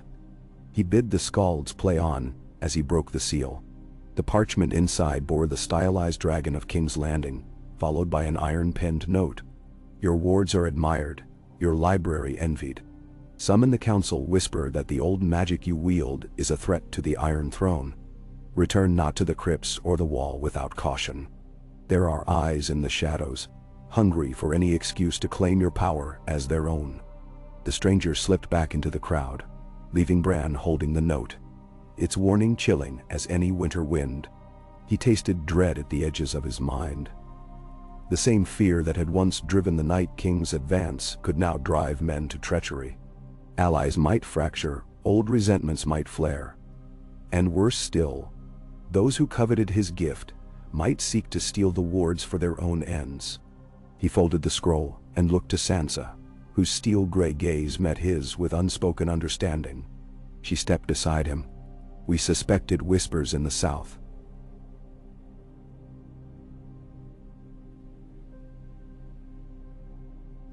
She said, voice low, "but we did not fear them.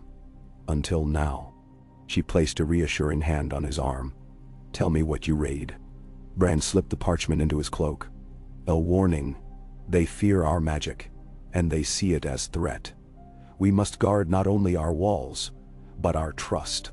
He drew a deep breath, tasting the ale and honey and firelight still on his tongue. "Tonight, I will convene the council. We will decide who among our allies remains steadfast, and who may prove fickle." Sansa inclined her head, folding her arms. "Let us finish this feast in friendship, but prepare for the dawn in vigilance." She offered him a small, wry smile. "Winter is far from over, brother, and not all our enemies wear pale skin." Bran straightened, eyes sweeping the hall, now brimming with laughter and music once more. "Then we shall remember," he said, voice clear. "We shall remember every name, every promise, and every debt. And when the time comes, our enemies will learn that the North's greatest strength lies not in steel or sorcery, but in the unbreakable power of memory." Now, with that, he descended the dais and joined the dancing throng. As the music swelled and the hall spun with light and song, Bran felt the shifting undercurrents of history's loom. Somewhere in the shadows, new alliances were being tested, new plots being laid, and new stories waiting to be written. But for now, he lost himself in the embrace of family and friends, knowing that in the quiet moments before dawn, he would steel himself anew, gathering every rune and every memory to stand against the coming storm. And so the North danced into the night, each step a vow to remember, each heartbeat a pledge to protect, each breath a testament that even in the deepest winter, memory's fire burns bright. Night's embers still glowed in the hearth, as dawn's pale light crept through the narrow windows of the council chamber. Bran stood at the head of the circular table, fingers lightly tracing the carved weirwood veins that threaded through its rim. Around him, the leaders of the North stirred awake to a new reckoning. The warning from King's Landing, the shifting alliances, the delicate weave of memory and magic that held their realm together. Sansa leaned forward, voice soft but edged with steel. The envoys from the Reach arrive at midday. They bear gifts of grain and steel, but their banners fly half-mast, as though in mourning rather than celebration. She tapped the table, where a small pouch of seeds lay beside a folded map of paddocks and granaries. They seek to bind us to their harvests, but bind us in debt as well. Jan Royce, his gray beard trimmed short, grunted. Debt is the coin of the southern courts. They sow contracts like seed, only to reap servitude in autumn. His grip on his cup tightened.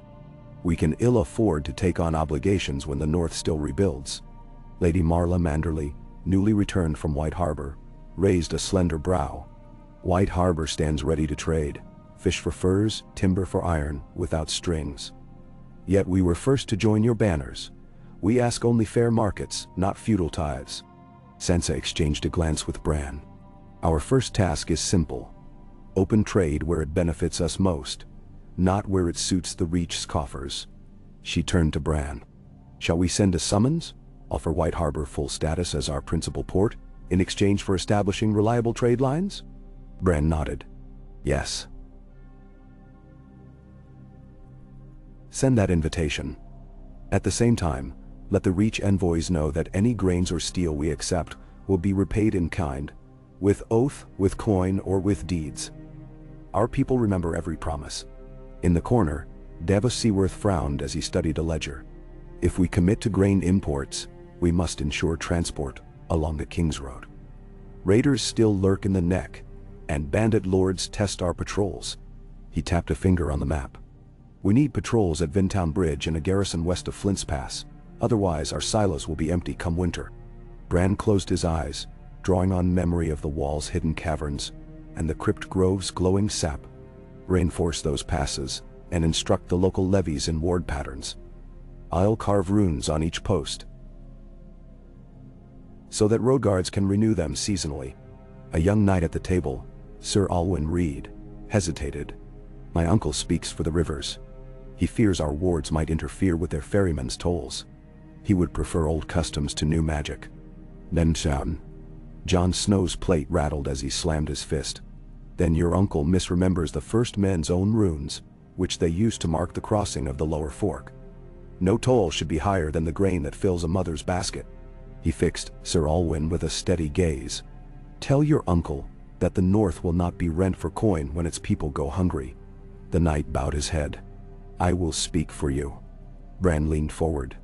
We must craft our message carefully. We bind our people through memory, but also through justice. Let every toll be set by the small folk's need, not by a lord's greed. Then Lady Sansa unfurled the parchment bearing the Royal Alliance offer from King's Landing. Daenerys turns as I read them. She acknowledges our wards and our library, but she demands that her maesters have equal say in the archives. That our Hall of Echoes adopt the Seven Kingdoms' histories as canon. Bran's lips curved in a small, rueful smile. She would extend her reach into our memories. No matter how graciously offered, that is a demand for our soul. We cannot allow outside scribes to judge what our people recall. Main. A murmur rose among the deputies. Lord Serwyn spoke up. We should accept her grain and steel, but refuse any curatorship of our archives. Let her envoys read freely, but let us remain the custodians of our own histories. Sansa folded her hands. Agreed. We will welcome her gifts as tribute, not as payment.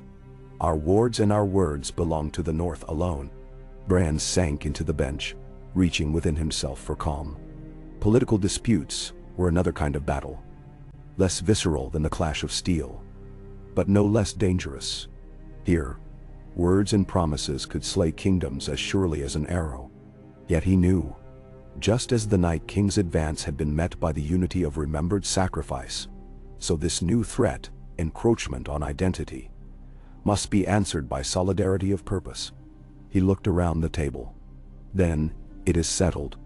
Maester Fenwick will send our countersign by Raven midday. Sir Roderick of White Harbor will host the Reach envoys at the trading hall, and I will deliver our terms in person at the gates. John, you shall oversee the passes with Sir Tormund. Davos, organize the convoys. Sansa, direct the maesters of the Hall of Echoes to prepare our chronicles for statecraft, not subjugation. Menshawende. A hush fell, the weight of new tasks settling on each shoulder. Then Jon Royce cleared his throat. One more matter, Prince. He held out a sealed scroll, the wax bearing the Merman of Riverrun. A petition from the Dares. They allege that a band of deserters from the free cities have used their lands as a cover to smuggle slaves into the Twins. They demand our intervention. Bran's brow furrowed. Slavery in the Riverlands, an echo of the world south of the Boneway. If true, it violates every principle we fought for. He took the scroll and broke the seal. We will send a company to investigate.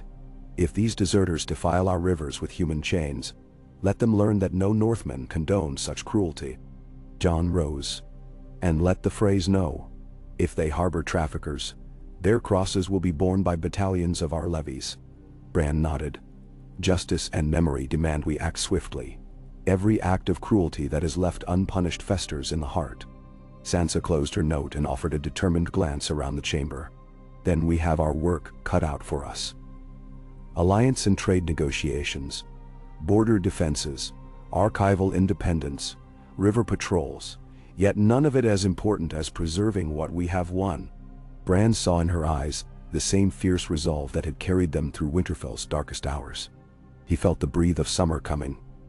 Weak at first, but gathering strength, and with it the promise of renewed life. Let us take counsel and rest this morning. Tonight, we gather again in the Crypt Grove to renew our vows beneath the oldest weirwoods.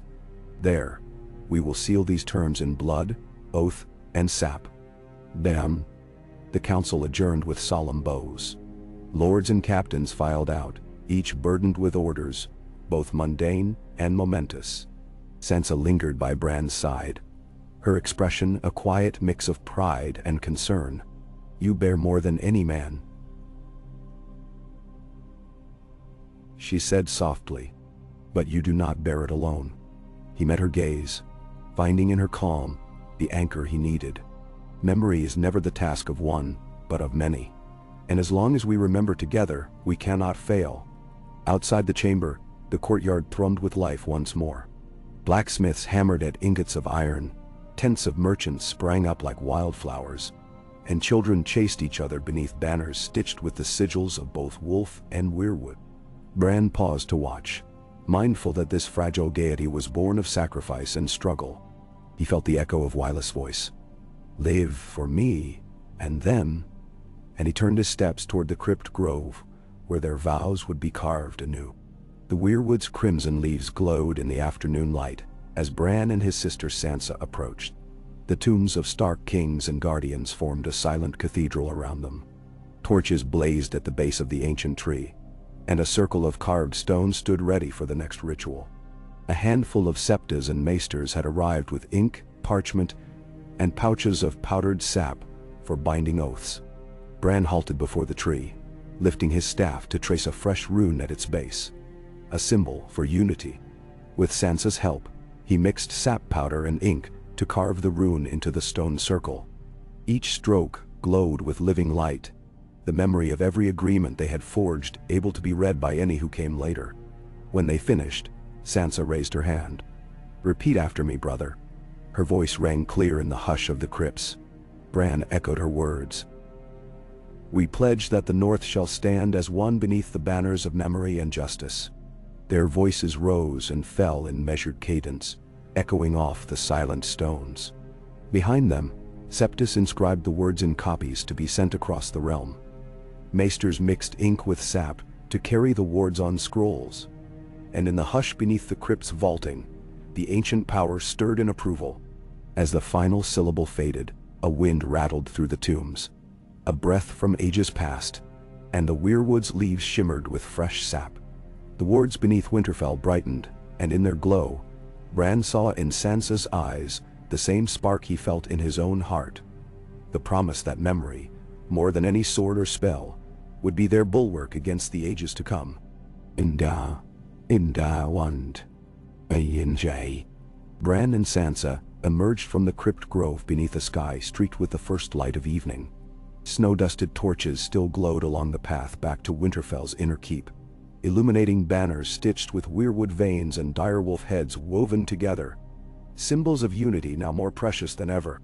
As they walked side by side, their breaths mingled in pale clouds. "The envoys from the Reach ride tonight," Sansa said quietly, hands tucked into her furs. "They come bearing silks dyed with royal blue and gowns of fine linen. Tokens meant to sway hearts as much as hands." Bran nodded. "Tokens speak louder when backed by deeds. Let us see if their words prove as generous." He paused at the gates, where Leona manderly oversaw the folding of grain sacks into the courtyard's granaries. The trade agreement with White Harbor was already in motion. Barrels of salted fish lining the docks, timber bows and arrows bound for distant holds. Across the yard, Davos directed skeleton crews, hauling steel ingots toward the forges. The wheels of commerce were turning. Within the great hall, the long benches were cleared and recovered in layers of tapestries, some depicting the old Stark kings, others newly woven to celebrate the Hall of Echoes and the wards beneath the wall. A dais at the far end, draped in Reach red and white, had been erected for the envoys. A low hum of voices filled the chamber as lords and captains took their seats, every pair of eyes turned toward the ornate doors at the far side. When the doors swung open, 5 riders entered, their cloaks of Reach green trimmed in golden leaves. At their head rode Lady Alice Whitthorne.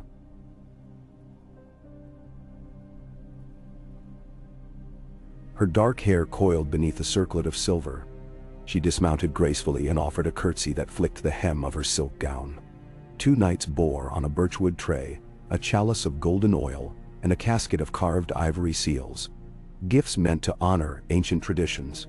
Sansa rose to greet her, voice warm yet controlled. "Welcome to Winterfell, Lady Whitthorne. We are honored that the Marchlands send its finest to parley beneath our roof." Lady Whitthorne's dark eyes swept the hall. "It is our duty and pleasure," she said. "Queen Daenerys regrets that she cannot attend in person, but she sends her esteem and these tokens of alliance." She gestured to the ivory casket. "These seals bear her signet and that of the hand, proof, we hope, that her reach extends even to the far north."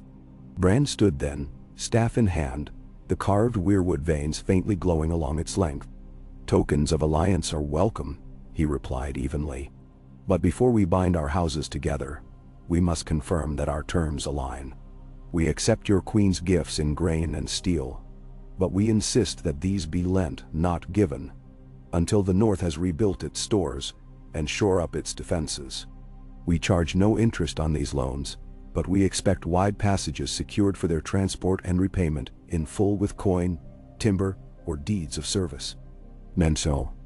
Lady Whitthorne inclined her head slightly, expression unreadable. "Your conditions are unusual, my prince. The Reach has never lent, only given under circumstances of fealty." She paused, and for a heartbeat the hall quieted. "But if this is your custom, then we shall honor it. We ask only that your granaries be made available for the famine of Highgarden's northern vassals, in return for our ships ferrying salt and wine to White Harbor and beyond." "Dain." Sansa halted the herald who rose to speak. "Let it be known, trade with White Harbor remains our priority. Any Reach fleets that call at Highgarden must be offered an escort north, free of toll, before they unload in the bays of the north." Lady Whitthorne's lips curved in what might have been a smile. "A bold stance, Lady Stark. yet one that befits the spirit of your people." She turned to Bran. "Your sister's terms are accepted. Queen Daenerys appoints Lord Paxter Redwine to oversee the difference in transit, under your protection." With that, the ivory casket was opened, and the seals revealed. One of a three-headed dragon entwined with a weirwood tree, the other bearing the son of the arbor, surmounted by a direwolf head. Bran received them, resting the seals on a cloth of northern wolf furs. He looked up at Sansa, whose eyes glimmered in torchlight.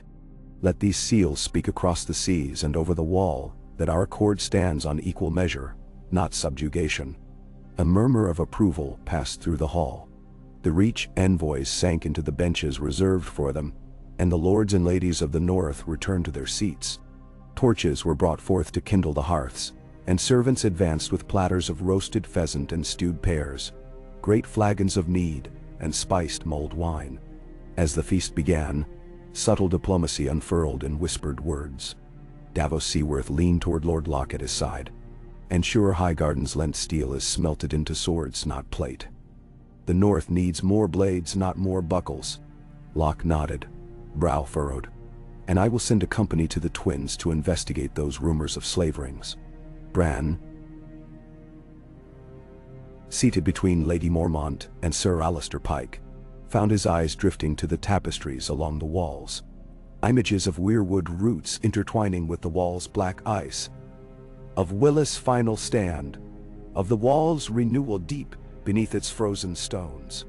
Every thread of story reminded him that even this feast, this alliance, must be woven into memory to endure.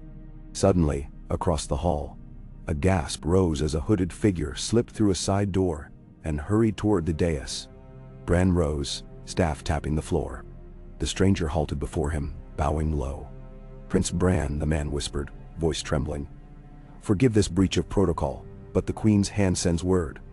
An assassin sailed north on the same ship as your new granaries, dispatched to silence your wards before they can be renewed."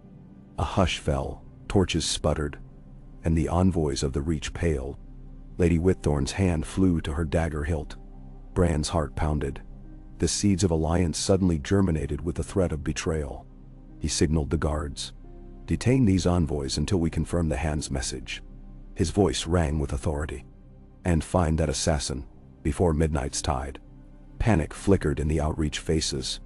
Sansa rose beside him, gown rustling like a drawn blade. "No guest passes in Winterfell may hide a slayer."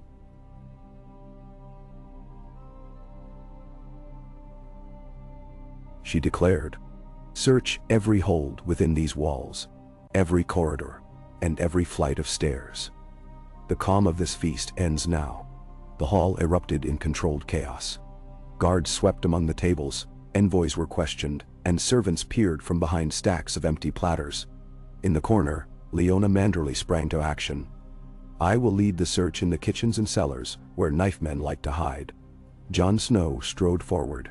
"I take the ramparts and battlements."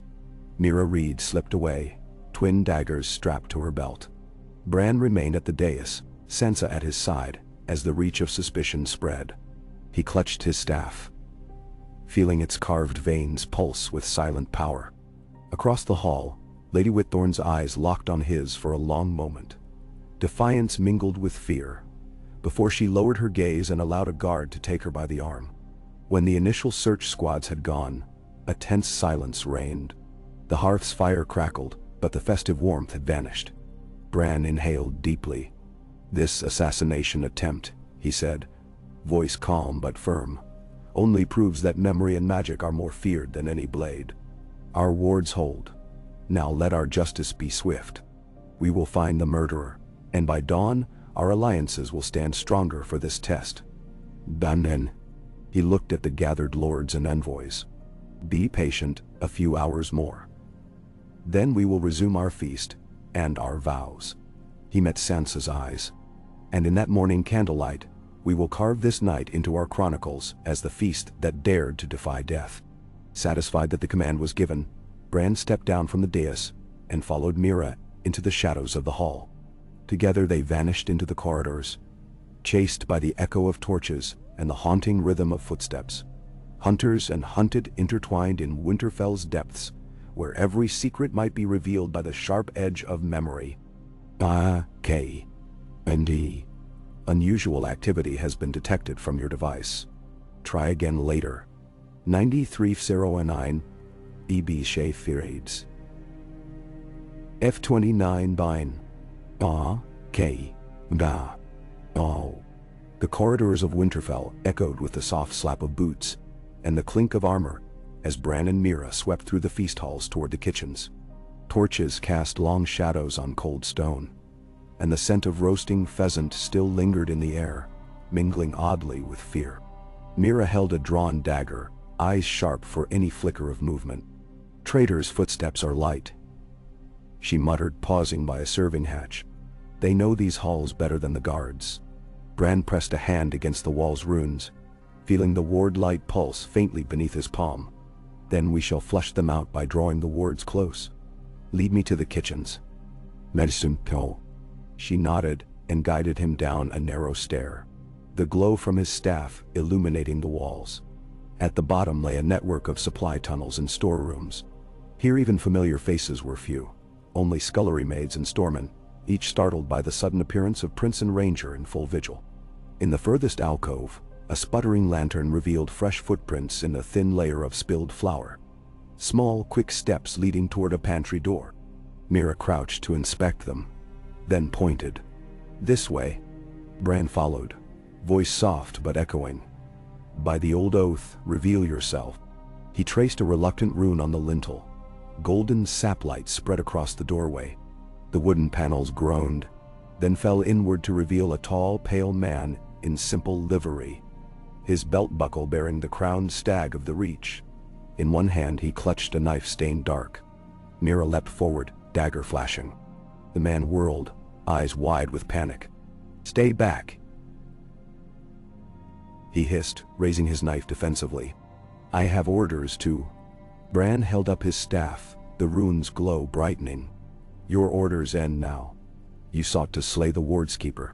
He stepped forward, chanting in the old tongue. A ring of light encircled the assassin's feet, binding him in place.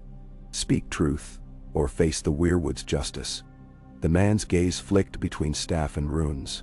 Fear wrenched his features. Finally, he dropped the knife with a clatter. I serve Lord Paxter red wine, he spat. He fears your power, says it will unmake the Reach hold on the south. He sent me to slip through these halls and kill the wardsmith, to weaken your magic at its source. Bran's chest tightened. Redwyn would cast us as rebels for defending ourselves. He turned to Mira.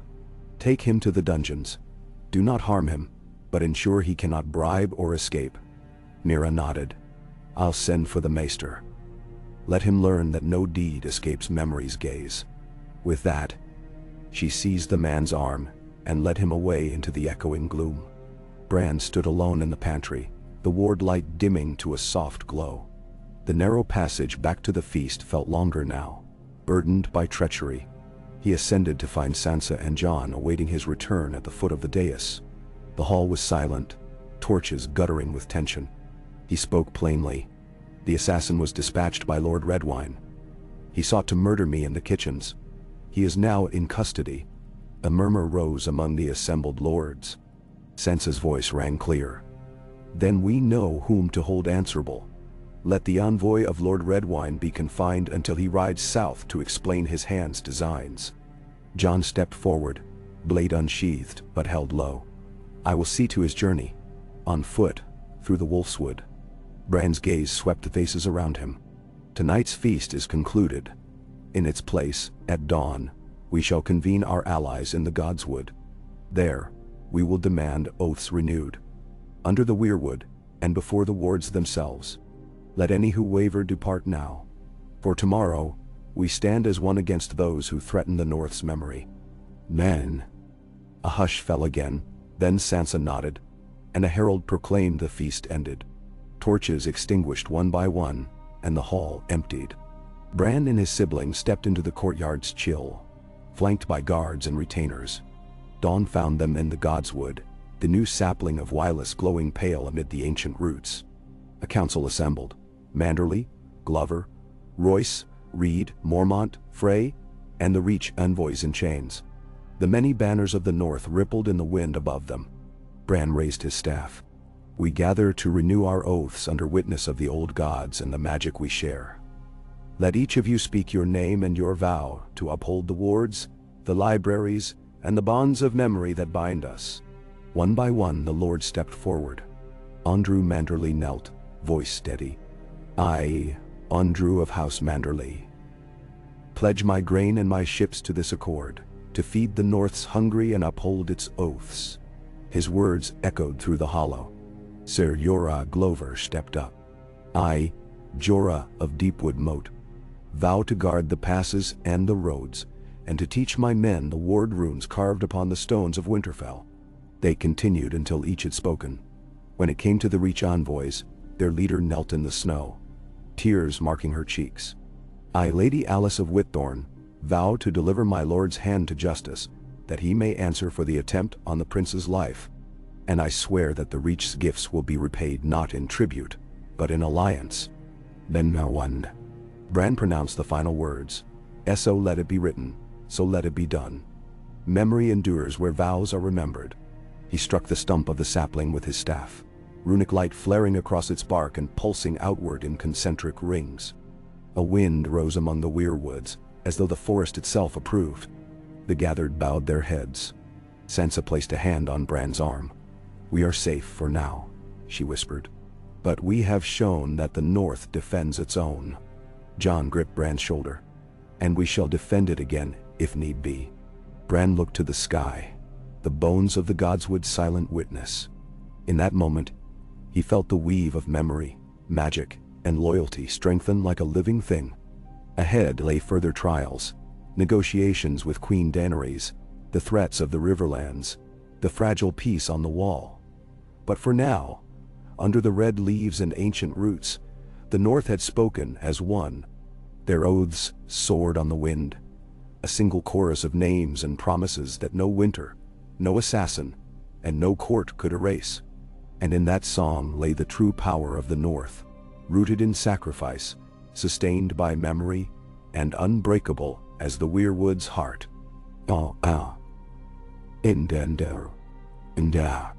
Bran awoke before dawn to a hush that hung over Winterfell like a drawn veil. Snow lay deep and unbroken outside his window, the torches along the walls barely flickering in the gray light. He dressed in furs and leather, fastening the carved runic bangles at his wrists, then stepped quietly into the corridor. The stones beneath his boots gleamed with frost, and somewhere beyond the ramparts, a raven cried its lonely call. He found Jon in the courtyard, inspecting the sentries at the gate. Ghost padded at his side, white fur blending with snow.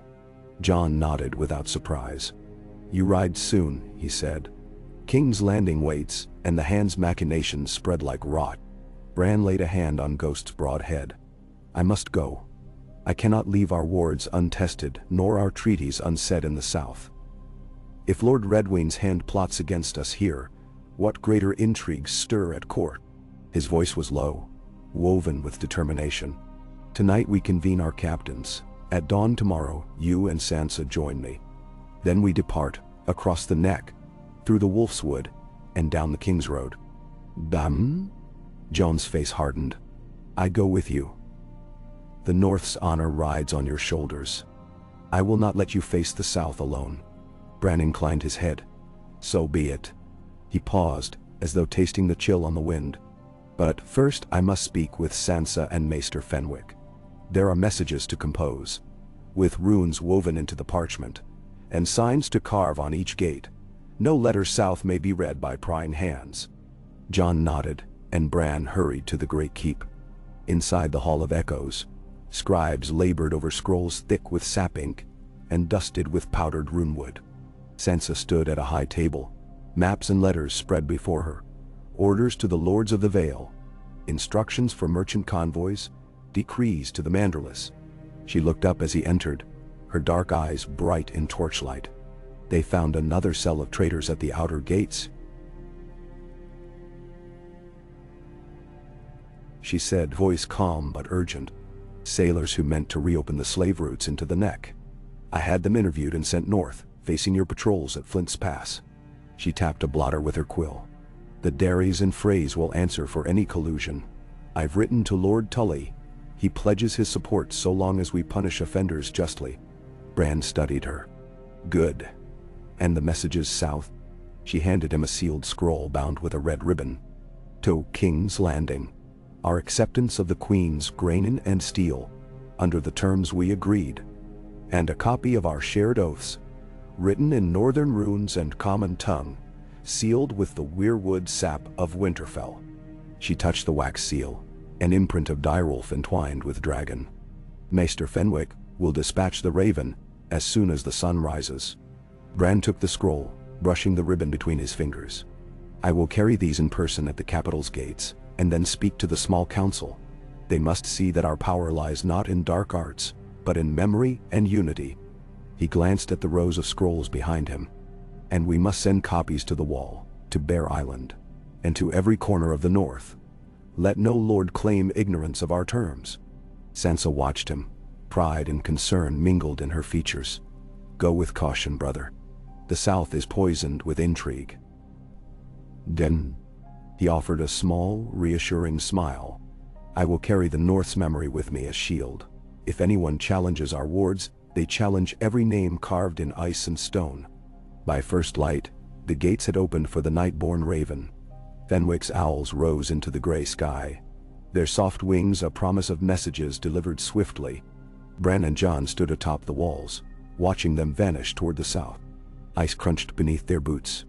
The wind carried rumor of thawing rivers and stirring birds, signs that spring would come to the north, but only if the foundations of peace held firm. Below, Sansa arrived with Lady Mormont, Rio Royce, and Sir Alistair Pike. Horses were brought around, saddlebags stocked with equipment and provisions. The banners of the unified North were fixed to each steed. Griffin of the Mormonts, Wolf of the Starks, Boar of the Serwins, Oak of the Glover, entwined in blue and red weirwood veins. A small host, yet each rider knew the weight of purpose upon them. Bran mounted, feeling the familiar tremor of magic beneath him as his horse pawed the ground. We ride, he called, voice carrying across the courtyard. For the North's honor and memory. A cheer rose, horns sounded, and the column filed out beneath the great gates, the world turning pale gold as the sun crested low. The journey south was swift but wary. The roads had thawed into mud, wagons sank in ruts and travel slowed. Reed archers rode flanking patrols, loosing arrows at wolves and bandits alike. At Flint's Pass, Jon left detachments to guard the crossing and sharpen the stakes of each barricade.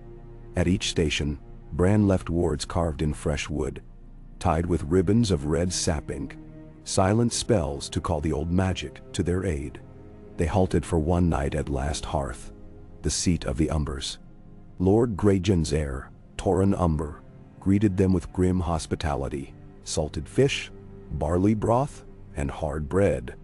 Around the hearth, the hearth-singers chanted tales of the last hearth's defense, recalling how Hodor Wireless once warded the crypts there.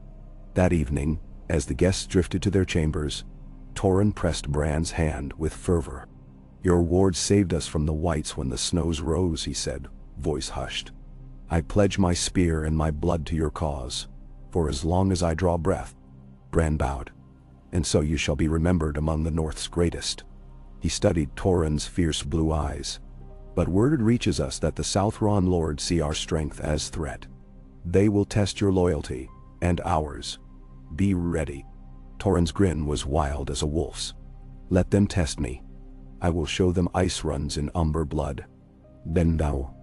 Next dawn they rode on, crossing the neck at Moat Cailin, its towers half sunken in marsh, its walls scarred by stone and vine. Beyond lay the riverlands, the first autumnal gold in the trees, and the lingering chill in the mist rising off slow rivers. Every village they passed greeted the banners of the North with relief. Farmers bowed their heads, children waved, and septas offered prayers for their safety. At Riverrun, Lord Tully received them with courtesy but caution. The castle's gates opened, drawn by ravens bearing their oaths. Inside the great hall, redfish banners hung beside Direwolf standards. Lord Edmure Tully, now returned after his pardon, rose to greet them, clad in river blue velvet and steel chain. "Prince Bran," he said, voice deep with sorrow and hope. "The trident flows free once more. No fray has been tolerated since your envoys passed through. We honor your oaths." Bran inclined his head. "We honor yours, but slavery rings still at the Twins, and deserters hide among the woods. I ask for your aid in patrolling the river's reaches and in closing every ford to traffickers." Edmure nodded gravely. "You have my river guard at your command. They will side the waters until no slave barge may pass unseen." Jon stepped forward. "And we will send warded boats, runic wards carved into hull and oar, to trap any who try." The lords of the Riverlands bowed in assent, and scribes recorded their pledges in the Hall of Echoes, volumes now kept here as well. Bran placed his hand on the water-worn stone table, feeling the pulse of every river that had carried Starks and Tullys to war, and now to peace. He spoke. "May this accord run as true as the trident." From River Run they struck south along the King's Road, passing through Harrenhal, its broken towers a testament to conquest and ruin, and on toward the Crown Lands. Each castle they visited, each knight they spoke with, carried a copy of the runic oaths, an awarded token of Weirwood sap.I. Some southern lords balked at the magic, others accepted it grudgingly, for fear of offending the North's growing strength. At Duskendale, the gate guard refused to admit them until Bran invoked the Old Tongue, and the warded sigil burned bright on the door. The captain of the guard knelt at his horse's hooves, swearing loyalty anew. "Let no man disturb your peace here," he intoned as the gate swung wide. Each test strengthened the North's reputation. Their power was not mere threat, but promise. That memory binds men more surely than fear. That oaths carved in runes will outlast crowns carved of gold. That the North would not bend its will to any southern throne. At last, as the sun blazed above the fields of the Reach, they saw the walls of King's Landing rise on its hill, white stone glimmering in heat. The great sept of Baelor towered above the Red Keep, and the streets below teemed with life, vendors hawking spices and silks, beggars on every corner, gilded carriages rolling toward the dragon pit. Bran checked his cloak and adjusted the seals at his belt. The ivory tokens of alliance bound with the hand signet. Beside him, Jon tightened his glove on Longclaw's pommel. Sansa rode with them, her steel-gray hair a banner of her own. They entered the city gates without bloodshed. The city guard offered no challenge once the warded seals burned bright. And so they rode through King's Landing streets, a host of northern banners beneath the crowded windows of the capital, on a mission to ensure that the North's memory, its wards and its honor would stand beyond the wall, beyond the neck, and at the heart of the Seven Kingdoms themselves. Ahead lay the Great Council, the Small Council, and perhaps the shadows of conspiracy yet unlaid to rest. But Bran carried the North's living tapestry within him. Every oath spoken in the Godswood, every rune carved in frozen earth, every name whispered in the Hall of Echoes. And as the sun set blood-red behind the Red Keep, he knew that the next chapter of their story would be written not with steel alone, but with the unbreakable power of memory. They left the city gates behind at dawn, the golden light of a new day glancing off the Red Keep's white stone as Bran led his small host southward towards Storm's End. The King's Road stretched before them, a ribbon of hard earth flanked by fields awakening under spring's promise. Yet beneath the warmth lay the tension of unspoken questions. Would Queen Daenerys honor the North's terms after seeing their power?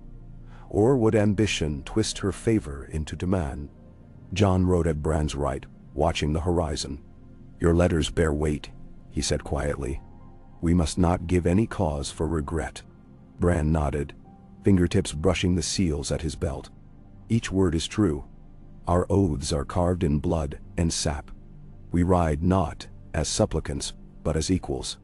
He raised his voice to the columns of riders behind them. "Let every man keep watch.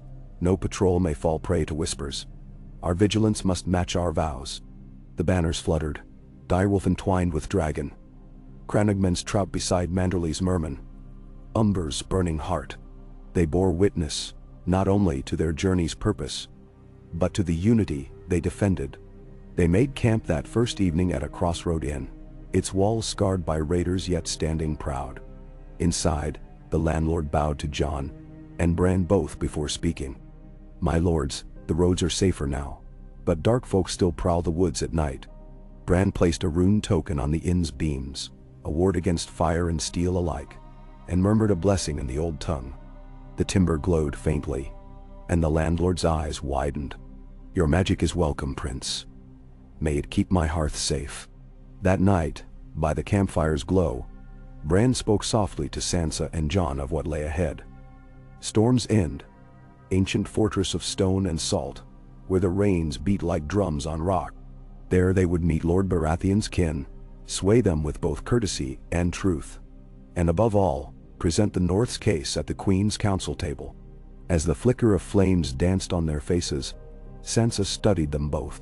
"The South sees our strength as threat. We must show them our hearts and history, that we seek only peace, mutual defense, and respect for memory." She withdrew a small silver mirror and polished the seals.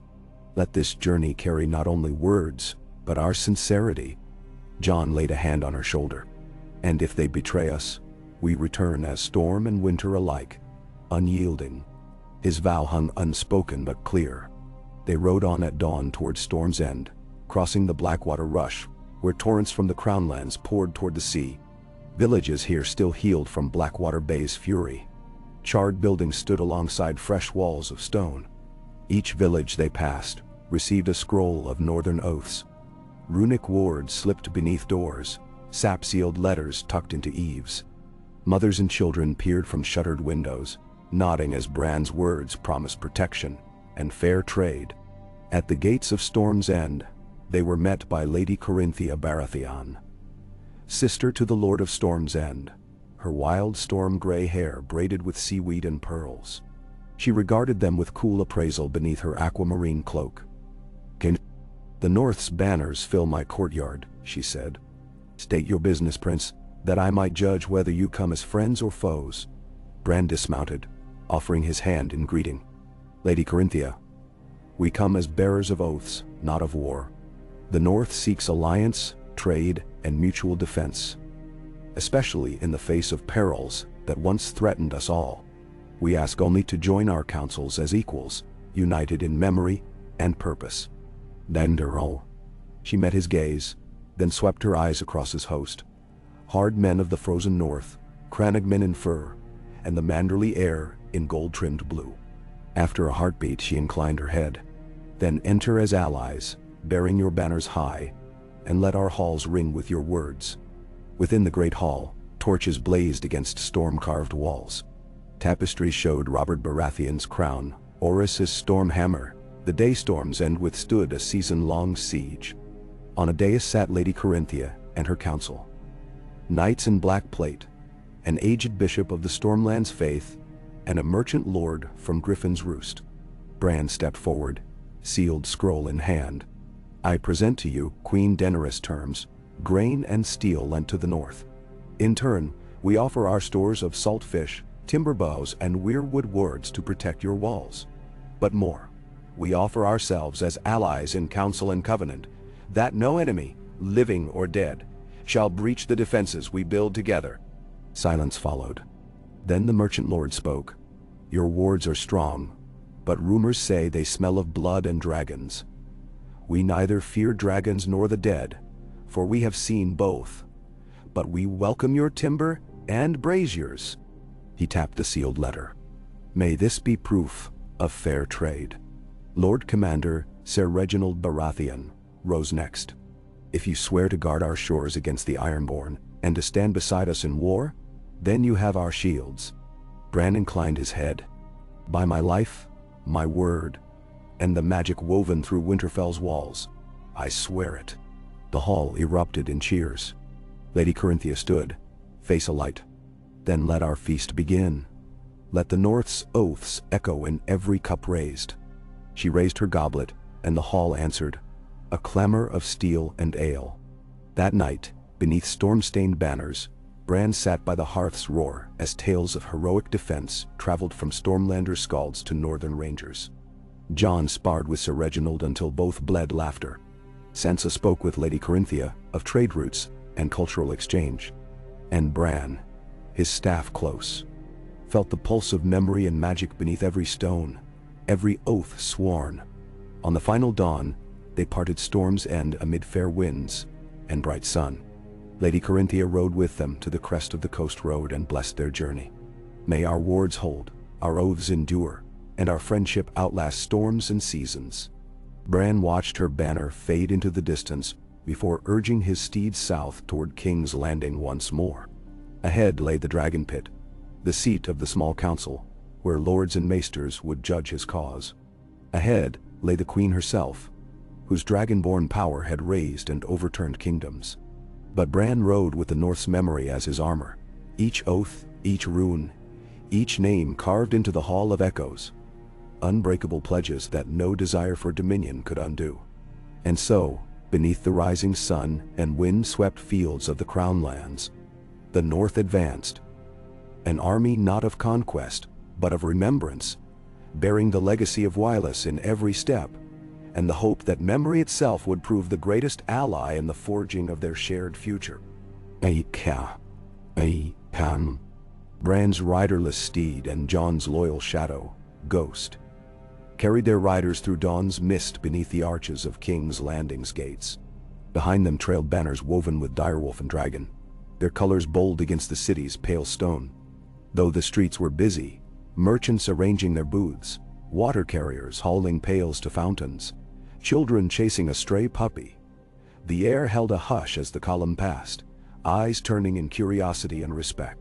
They pressed on past the Dragon Pit's collapsed battlements to the Red Keep's outer courtyard, where guards in crisp cobalt cloaks halted them before the steps leading to the council chambers. A single raven, painted with a direwolf's visage and bearing a sealed scroll, perched upon the beak of an iron statue. Maester Fenwick dismounted to retrieve it. Its contents bore the Queen's direct summons to the small council's meeting. A herald in crimson livery announced, voice ringing across the courtyard. By order of Queen Daenerys Targaryen, the Prince of Winterfell and Lord Commander of the Night's Watch are invited to council on the state of the realm and to ratify the Northern Accords. Beneath that, a more discreet missive in runic script requested their seals be affixed to a treaty table at first light. They followed the cobalt-guarded path through the keep's inner wards, passage lined with statues of past Targaryens and Starks, their stony visages watching in silent appraisal. At the top of a grand staircase they paused, Sansa joining them now, cloaked in midnight blue trimmed with weirwood sap ink. The three Stark siblings exchanged a determined glance. Bran spoke softly. "Remember, we stand as equals. We accept no subjugation, only alliance." Jon's hand drifted to Longclaw's hilt. Sansa's eyes swept the corridor for watchers. Within the sumptuous small council chamber, stained glass cast dancing patterns of green and gold across the marble floor. The table before them gleamed with carved dragons and direwolves, its center reserved for newly forged seals. Around it sat familiar faces. Hand of the Queen Sir Barristan, Selmy, Master of Coin Lord Connington, Master of Laws Lady Olenna, and Grand Maester Isidore, each bearing scrolls and scepters that spoke of authority. Queen Daenerys herself entered then, clad in white linen and a cloak of pale silver dragon scale. Her auburn curls were pulled back, and her violet eyes held both warmth and steel. Beside her, Daemon's Viserion and Rhaegal rested, their great shadows stirring on the chamber walls. Bran bowed formally, Jon after him, and Sansa with regal poise. Daenerys inclined her head. Prince Bran, Lord Commander Snow, Lady Stark. Welcome. I have read your oaths and seen your wards. Winterfell's memory burns brightly as the dawn. Her voice was soft, but carried the room. Yet some fear that flame, believing it may outshine the Iron Throne. I convene you now to prove that the North's power strengthens the realm, not threatens it. Hand Selmy spoke next. Your Grace speaks truth. We have reports that Southern lords bridle at the Northern wards, fearing their own power may wane. We require your assurances. Bran stepped forward, staff in hand. My queen, my sister, my brother, our wards are not weapons of domination. but beacons of remembrance. They remind us of bonds made, of blood spilt in defense of this realm. We ask only to preserve those bonds. Let our seals lie beside yours, our runes guard these walls, and let the memory of Willis— Lady Olenna's silver hair caught the light. A stirring speech, Prince of the North, but words fade. We need tangible guarantees. Grain, steel, and fish. We must see northern provisions flow freely to the Crown lands, and shipments reach White Harbor without toll. Sansa rose. Then let it be codified. Northern grain and steel will be dispatched to King's Landing quarterly, in quantities we specify, under oversight of the City Watch. In turn, shipments of saltfish and lumber shall pass north unencumbered. We sign here. She placed a sealed scroll on the table, a mirror of Daenerys' own terms. Connington unsealed it, reading quickly, then nodded. Fair and clear. He picked up a quill dipped in sap ink. One by one, each member of the council affixed their seal. Dragon beside wolf, crab beside fish. Finally, Daenerys sealed it with a flourish. The chamber roof opened briefly to let the seal's sap smoke drift away like a promise up to the heavens. Jon spoke then, voice deep as the wall's foundations. We also require that the Night's Watch receives these texts of alliance and ward patterns, so they too may enforce peace beyond the wall. He gestured to Grand Maester Isildur's stack of parchments. Deliver them by Raven with all haste. The Grand Maester inclined his head. It shall be done. He motioned to his acolytes. The last stipulation came from Daenerys herself. Let a northern embassy reside within King's Landing, 3 seats in my small council, to advise on matters of winter and the old magic. In return, I shall seat your maester as master of records, to ensure your histories are taught in all the King's lands. A hush fell as Bran considered. To share power at the heart of the realm was unprecedented, yet to refuse could unravel all they had won. He looked at Sansa and Jon. Their nods were subtle but resolute. He raised his voice. We accept.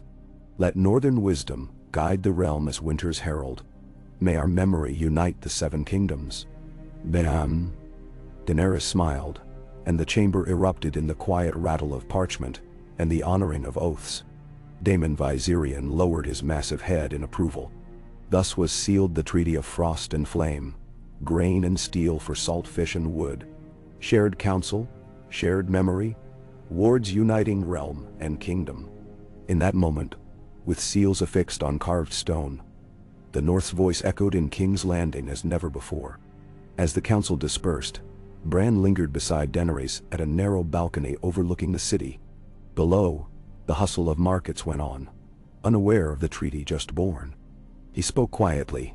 Queen Daenerys, your throne need not fear the North's memory. It will only make it stronger. We guard winter's heart, so the South may dream of spring. She looked out at the Red Keep gardens, then back at him. And I guard the realm, so that winter may come and go without devouring us all. Together, memory and might, ice and fire, shall see us through. He smiled, hope blossoming. Together, below them, the city sprawled, stones laid by centuries of kings and rebels. Now, beneath the runes and seals, ran a new current, the unwavering pulse of remembered sacrifice, binding north and south in a tapestry no darkness could unweave. And so, with the Treaty of Frost and Flame signed in sap and steel, their united story carried forward into the next dawn, its pages waiting to be filled by deeds of honor, courage, and the power of memory unbroken.